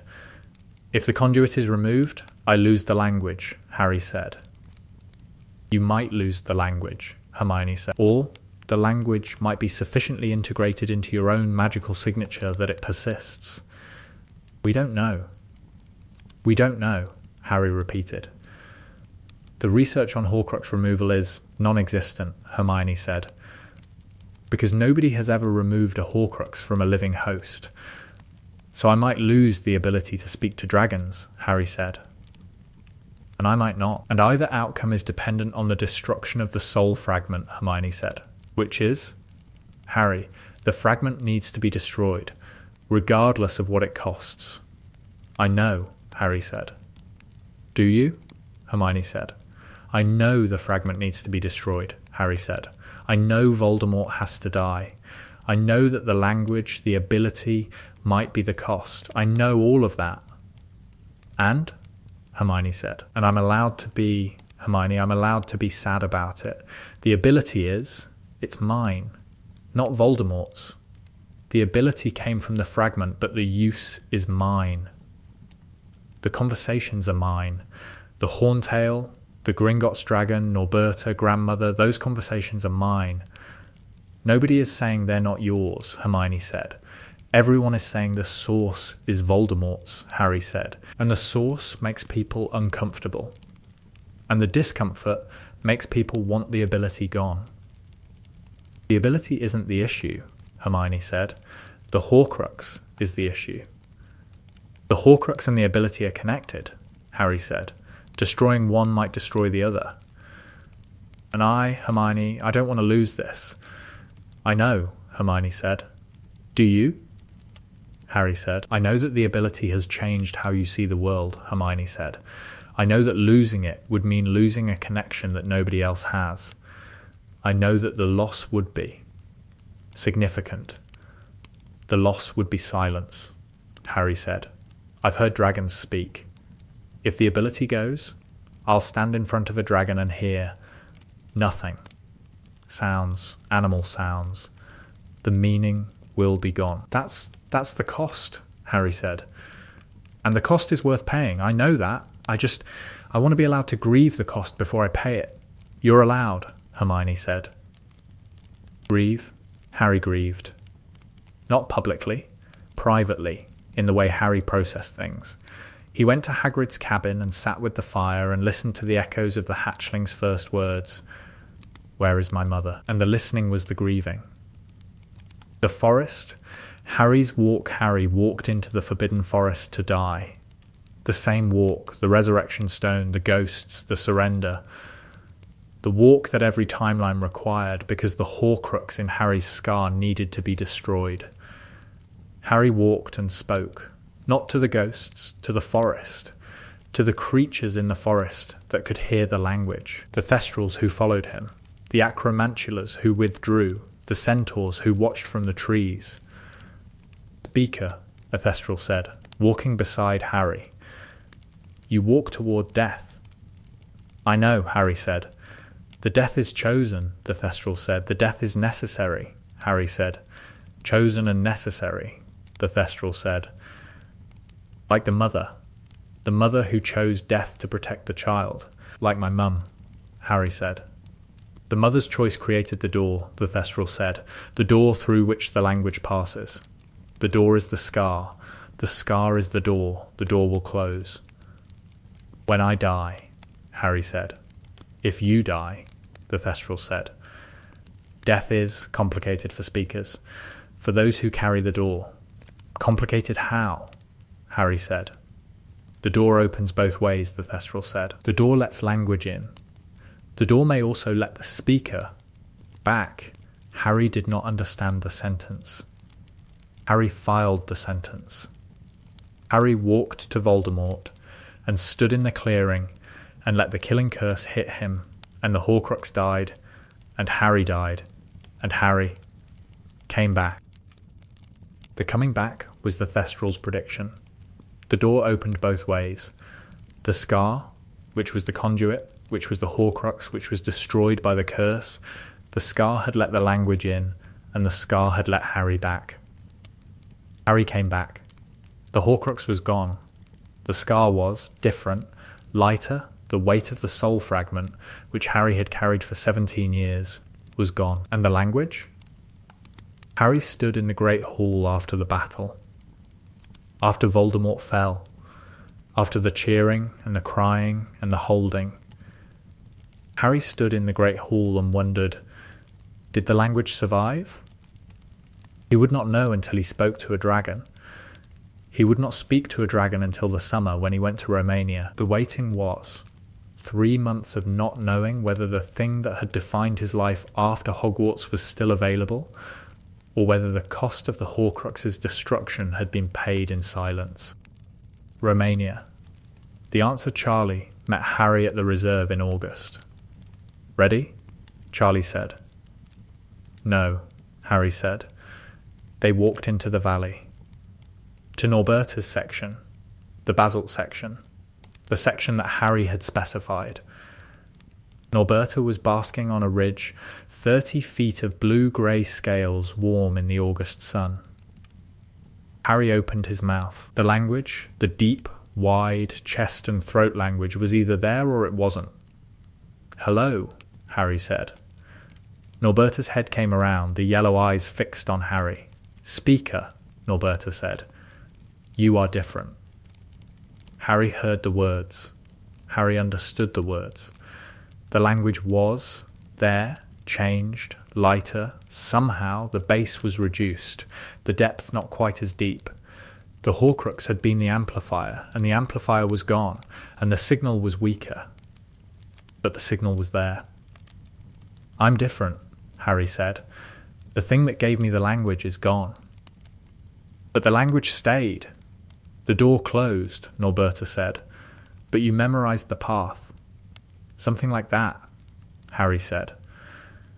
Your voice is thinner, Norberta said. The old voice was deeper. The old voice carried the echo of the death-smelling one. This voice is yours. Mine, Harry said. Yours is adequate, Norberta said. Yours will grow. The language is like fire, small at first, larger with practice.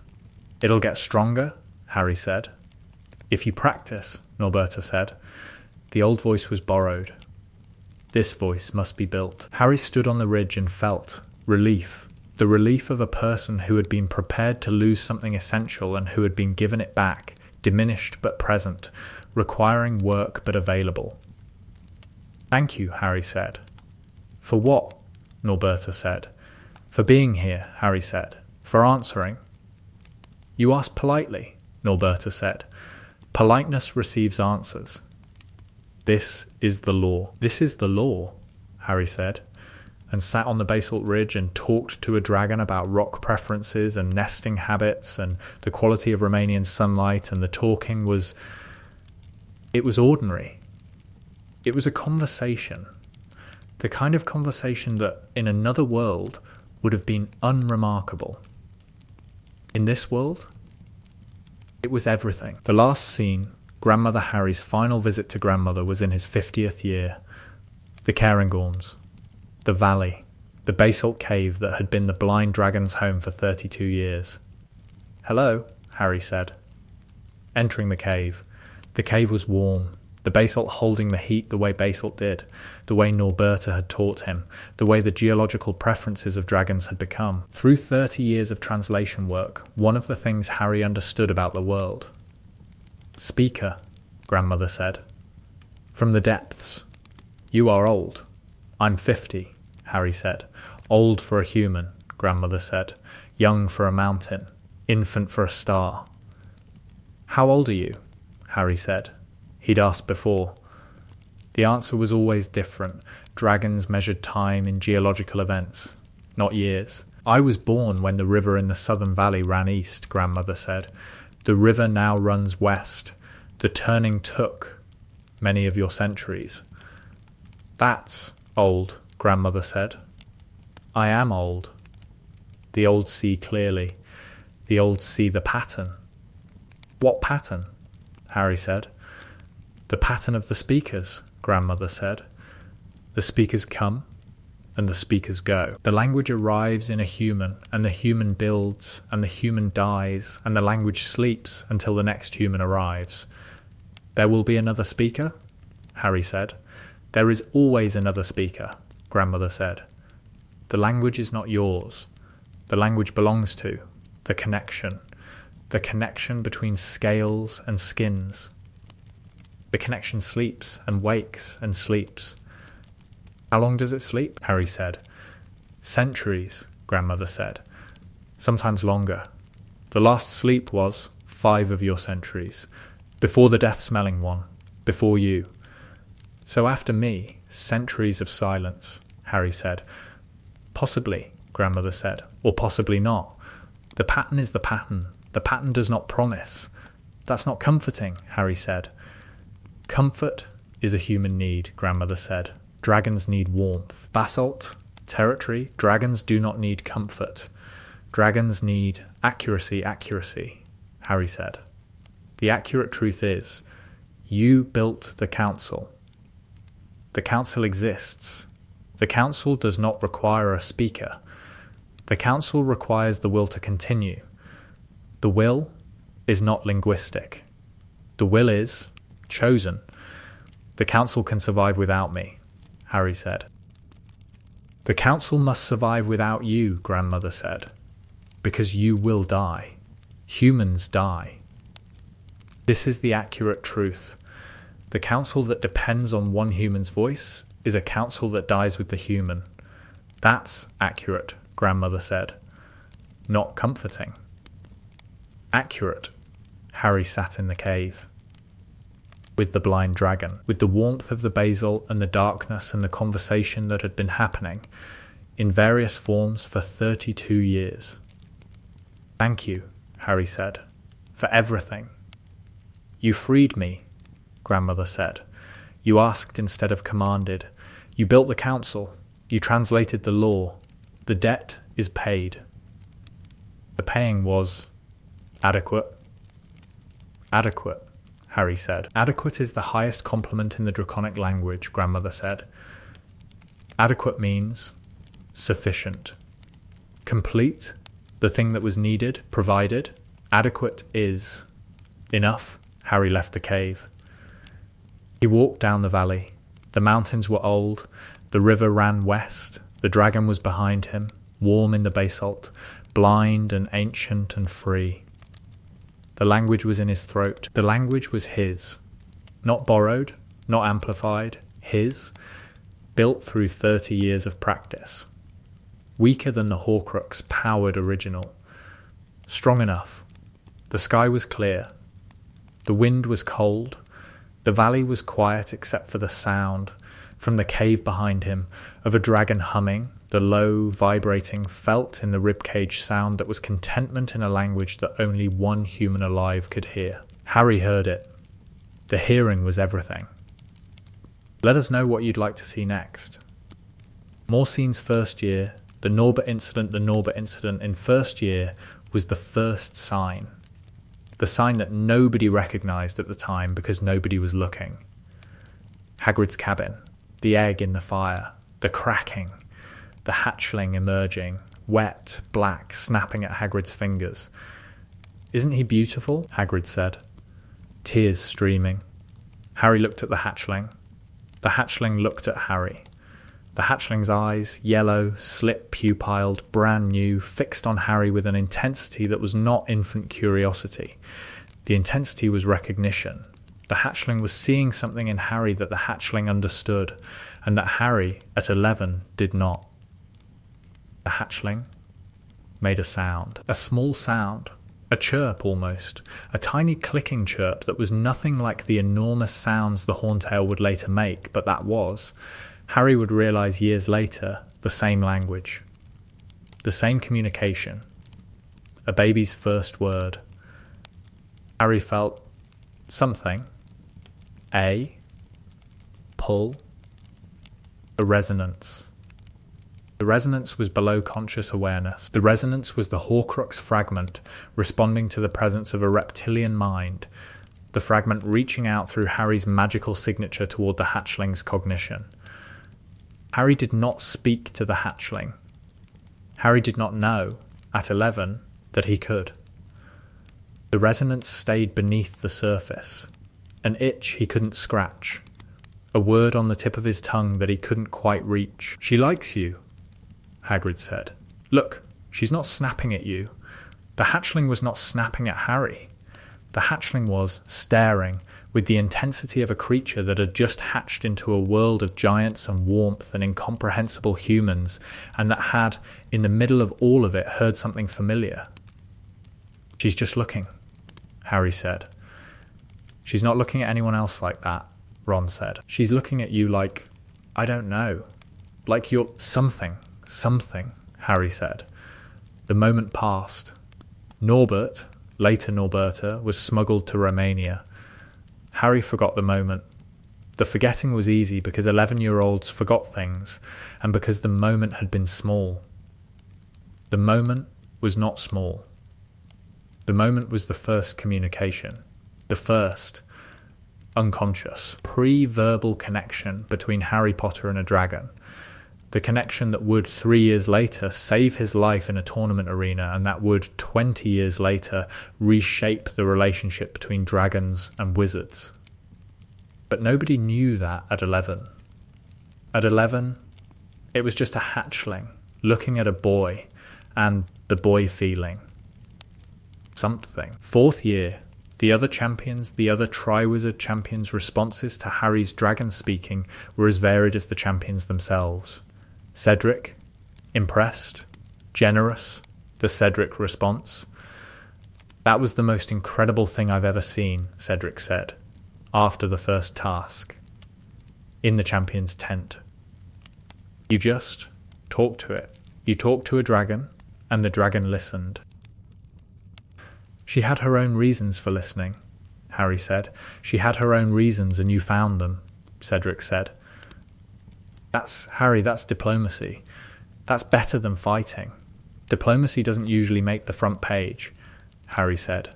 "Diplomacy with dragons does," Cedric said. "Fleur, suspicious, competitive, the Fleur response. You have an advantage that the rest of us do not," Fleur said, in the corridor. "Between tasks." The accent making every sentence sound like an accusation delivered over champagne. The speaking, it is not a skill. It is a gift. And the tournament does not account for gifts. "I didn't ask for the gift," Harry said. "Nobody asks for gifts," Fleur said. "The receiving is the advantage." "The advantage is unfair. I didn't choose to be in the tournament either," Harry said. "But you are in the tournament," Fleur said. "And the tournament is competition. And the competition should be equal." "Nothing about this tournament is equal," Harry said. "I'm 14. You're 17. That's not equal either." Fleur looked at Harry with the expression of a person who had been out-argued and who was reassessing the person who had out-argued her. "You are. Cleverer than I expected," Fleur said. "Thanks," Harry said. "I think." Crumb, silent, assessing, the Crumb response. Crumb did not discuss Harry's ability directly. Crumb watched. Crumb observed. Crumb, who was a professional athlete and who understood that studying an opponent's strengths was more valuable than commenting on them, studied Harry's dragons, speaking the way he studied opposing seekers, with complete attention and no visible reaction. "Crumb's watching you," Ron said, after the second task. "Crumb watches everyone," Harry said. "Crumb watches everyone. Krum studies you. What's the difference? The difference is that Krum is trying to figure out how to use what you can do, Ron said. Or how to counter it. You can't counter talking to a dragon, Harry said. You can counter the person who talks to the dragon, Ron said, by keeping the person away from dragons. The observation was Ron's, imprecise in expression, accurate in content. The countering of Harry's ability was not magical, but logistical. Keep Harry away from dragons, and the ability was useless. The Ministry would arrive at the same conclusion years later, and the conclusion would inform their repeated attempts to control Harry's access to dragon populations. 5th year, Umbridge's response to Harry's dragon-speaking ability was the response of a person whose worldview could not accommodate the phenomenon. The claim that Mr. Potter can communicate with dragons is unsubstantiated, Umbridge said. In class. December, 5th year. After the first task had been documented by every major wizarding publication and after 40,000 witnesses had watched it happen, it was witnessed by the entire tournament audience, Hermione said. Mass suggestion, Umbridge said. The audience witnessed Mr. Potter speaking in an unusual language. The audience interpreted the dragon's response as communication. The interpretation reflects the bias of the observers. The dragon gave him the egg, Hermione said.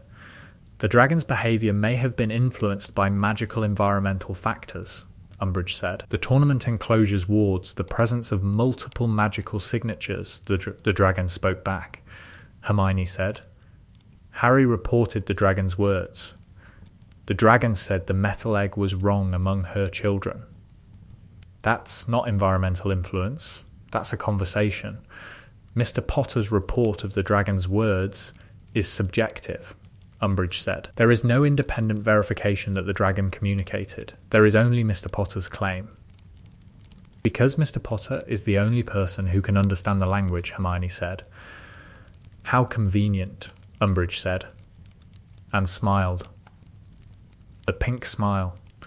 The smile that said, I win this argument because I'm the teacher and you're the student, and the power differential overrides the evidence. Hermione was furious. Hermione's fury was always contained, processed through analysis, redirected into action. The action, in this case, was Hermione spent 3 weeks compiling a 70-page document of evidence supporting the reality of draconic communication, including historical records, academic citations, and signed witness statements from 14 tournament officials. The document was submitted to the Educational Standards Board. The document was filed. The filing was the institutional response, the absorption of evidence without consequence. She filed it, Hermione said. To Harry. In the common room. She filed 70 pages of evidence in a cabinet. That's what institutions do with evidence they don't like, Harry said.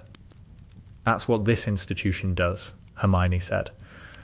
The sentence was delivered with the tight-lipped frustration of a person who believed in systems and who was watching a system fail. 6th year. Draco's question Draco Malfoy asked Harry about the dragons in 6th year. The asking was unexpected. Draco and Harry's relationship was antagonistic, competitive, and defined by 6 years of mutual hostility that neither of them fully understood. Potter, Draco said. In the corridor. Between classes. The corridor was empty. Draco had timed the approach for privacy, which was unusual for a person whose public performances of contempt were a defining characteristic. Malfoy, Harry said. The dragon's speaking, Draco said. Is it real? You saw the first task, Harry said. I saw a performance, Draco said. I'm asking whether the performance was real. It was real, Harry said. You can speak to dragons, Draco said. Actual communication. Not Parseltongue tricks. Actual communication, Harry said.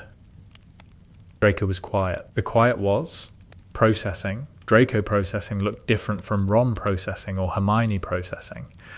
Draco processing was internal, guarded, the processing of a person who had been raised to never show vulnerability.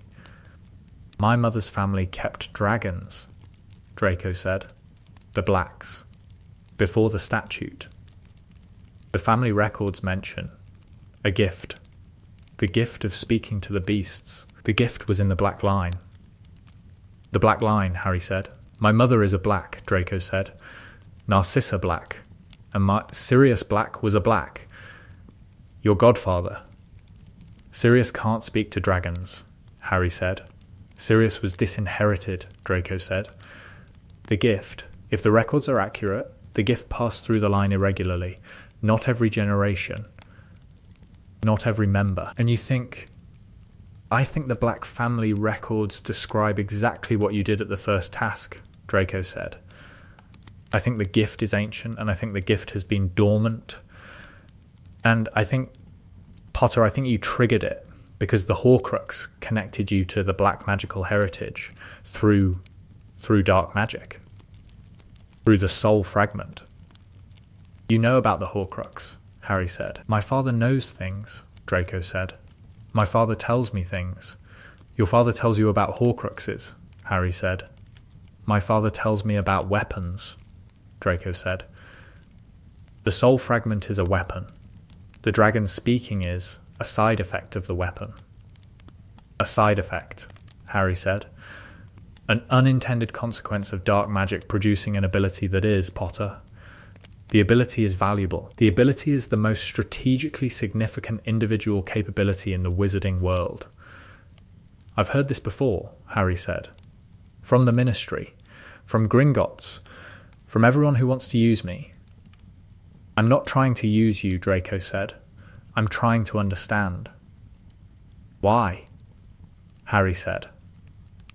Draco was quiet again. The quiet lasted longer than the first time, because my family spent centuries killing dragons, Draco said. The Blacks, the Malfoys. Dragon hunting was sport status, the proof that you were powerful enough to kill the most dangerous creature alive, and now I can talk to them, Harry said. And now you can talk to them, Draco said. And the talking undoes the killing. The talking says, these creatures are not trophies. These creatures are speakers, minds, Malfoy, Harry said. Is this you saying you were wrong? This is me saying the family was wrong, Draco said. About the dragons. About other things, Harry said. I'm not going to list them, Draco said. One revelation per conversation. I have standards. Draco Malfoy has standards, Harry said. Draco Malfoy has always had standards, Draco said. The standards were wrong. The standards are being revised. The conversation ended. The conversation was never repeated. Draco and Harry did not become friends in 6th year. The war intervened. The circumstances diverged. But the conversation existed, filed in both their memories, the evidence that the dragon speaking had produced a crack in a worldview that 6 years of school rivalry had not. Year 7, the Forest of Dean dragon during the Horcrux hunt. In the Forest of Dean, Harry encountered a wild dragon. The dragon was small for a dragon, which meant approximately 20 feet. A Welsh green. The green was flying low over the forest canopy at dawn, hunting deer, the breath misting in the January cold. Harry heard it before he saw it. The sound, the wing beats, the respiratory rumble that dragons produced in flight triggered the language centre that the Horcrux had opened. He stepped out of the tent. Ron and Hermione were asleep. The forest was grey with pre-dawn light. The dragon was visible against the clouds, a dark shape wheeling, the wings catching the air with the efficiency of a creature built for flight. "Hello," Harry said. Into the sky, in the language. The dragon banked. The banking was abrupt. The dragon had heard him. The dragon was coming. Harry's first instinct was fear. The instinct that said, a wild dragon is not a tournament dragon, and a wild dragon is not a chained Gringotts dragon. A wild dragon is a wild thing, and wild things eat what they catch. The dragon landed.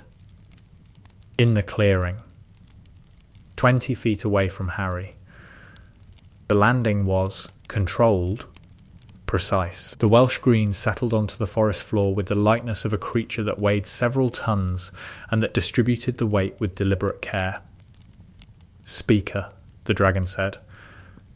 I have not heard a speaker in. The memory is old. The memory is my mother's mother's memory. Generational memory, Harry said. The memory passes through the egg, the dragon said. The mother's knowledge is in the egg. The hatchling hatches knowing what the mother knew. I know my mother's mother heard a speaker. The speaker was small, like you. Human-sized, Harry said. Small, the dragon confirmed.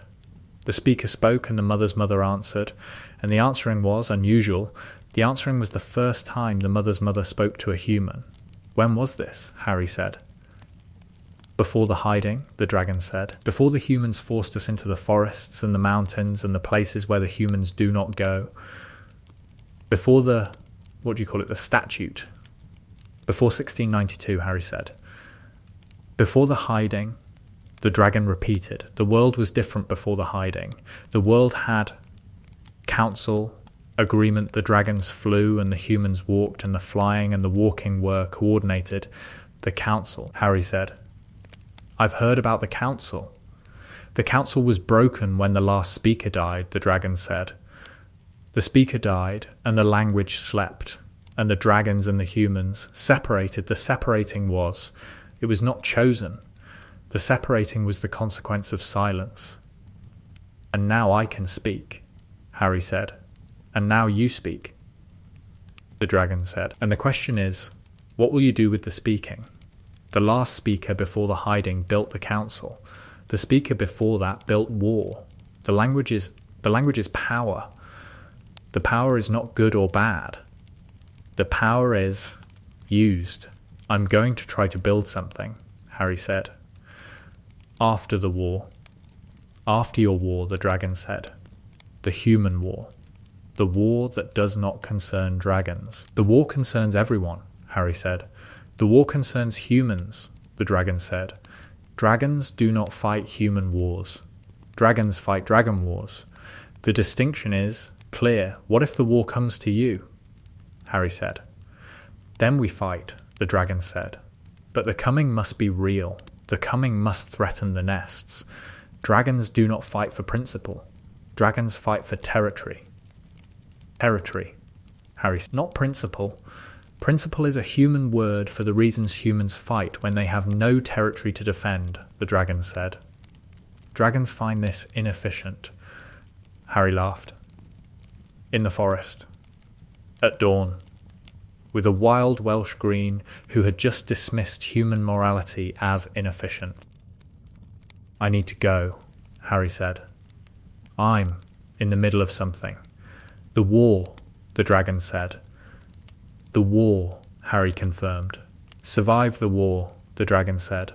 Survive and speak. The language needs a speaker. The silence has been long. I'll try, Harry said.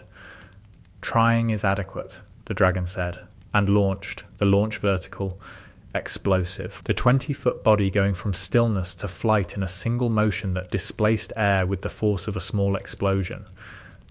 The trees bent. The tent canvas rippled. Harry's hair blew flat against his skull. Ron emerged from the tent. What was that? A dragon? Harry said. A dragon? In the forest of Dean? A Welsh green. She was hunting deer. Did you talk to it? Her, Harry said. And yes. What did she say? Ron said. She said human morality is inefficient, Harry said. Ron looked at Harry, at his best friend standing in a forest at dawn with his hair blown sideways by dragon wing turbulence. You know, Ron said, some mornings I think my life is normal. And then you talk to a dragon before breakfast. She had interesting views on territoriality, Harry said. I'm going back to bed, Ron said. Post-war, teaching the language in the years after the war, after Harry confirmed the language survived the Horcrux's destruction, after the Romanian reserve work, after the council, the question arose, could the language be taught? Harry tried. With Charlie. With 3 selected reserve handlers. With Hermione, who approached the learning with her characteristic determination. The teaching failed. The language could not be learned the way French or gobbledygook could be learned. Through vocabulary, grammar, repetition, the language was magical.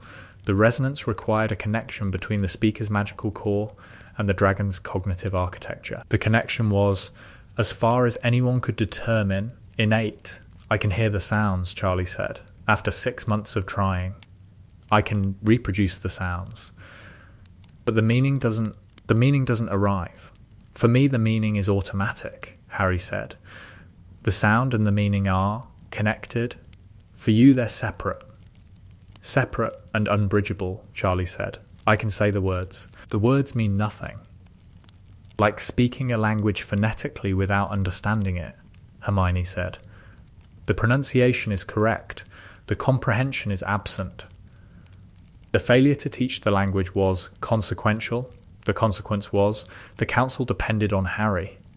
The Dragon Wizard Compact, the territory negotiations, the entire framework of interspecies diplomacy, all depended on a single human translator. This is fragile, Hermione said. The entire system rests on one person. I know, Harry said. If something happens to you, I know, Harry said. I've been Hermione. I've been looking for a solution. What solution? The Thestrals said the scar was a door, Harry said.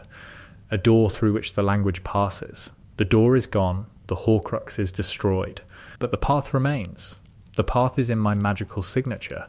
You're suggesting that the path could be replicated, Hermione said.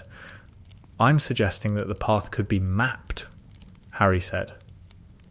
Mapped and then recreated in another person's magical signature. That's theoretical magical neurolinguistics, Hermione said. That field doesn't exist. Then we create it, Harry said. We create a field of magical science to solve the problem of dragon translation, Hermione said. Yes, Harry said. That will take decades, Hermione said. The council took decades, Harry said. The Dragon Rights Declaration took decades. Everything worth doing takes decades. You sound like grandmother, Hermione said. Grandmother is usually right, Harry said. The research began. The research was ongoing. By Harry's 50th year, the research had produced partial results. The mapping of Harry's linguistic pathways. The identification of the magical cognitive interface. The first, tentative, preliminary evidence that the interface could be replicated. The replication was not complete. The replication was not even close. But the replication was possible, theoretically, in the future. After more decades of research. Decades, Harry told grandmother. In the cave. During his final visit. Decades are moments, grandmother said. The mountains took millennia. The river took centuries. Decades are adequate. Adequate, Harry said. Adequate is the highest compliment, grandmother reminded him. I remember, Harry said. Then remember this, grandmother said. The speaker builds. The building outlasts the builder. The council, the compact, the language, these will outlast you. The outlasting is the point. The outlasting is the point, Harry said. Now go, grandmother said. I am tired. The old are allowed to be tired. You're always tired, Harry said. I am always old, grandmother said. The tired comes with the territory. Harry left the cave. He walked down the valley. The mountains were old. The river ran west. The language was in his throat. He would come back. He always came back. The coming back was the relationship between a speaker and the dragons who heard him. The relationship that was not ownership or control or exploitation, but conversation. The ongoing, decades-long, never-finished conversation between two civilizations that had been silent for 500 years and that were now talking again. The talking was everything.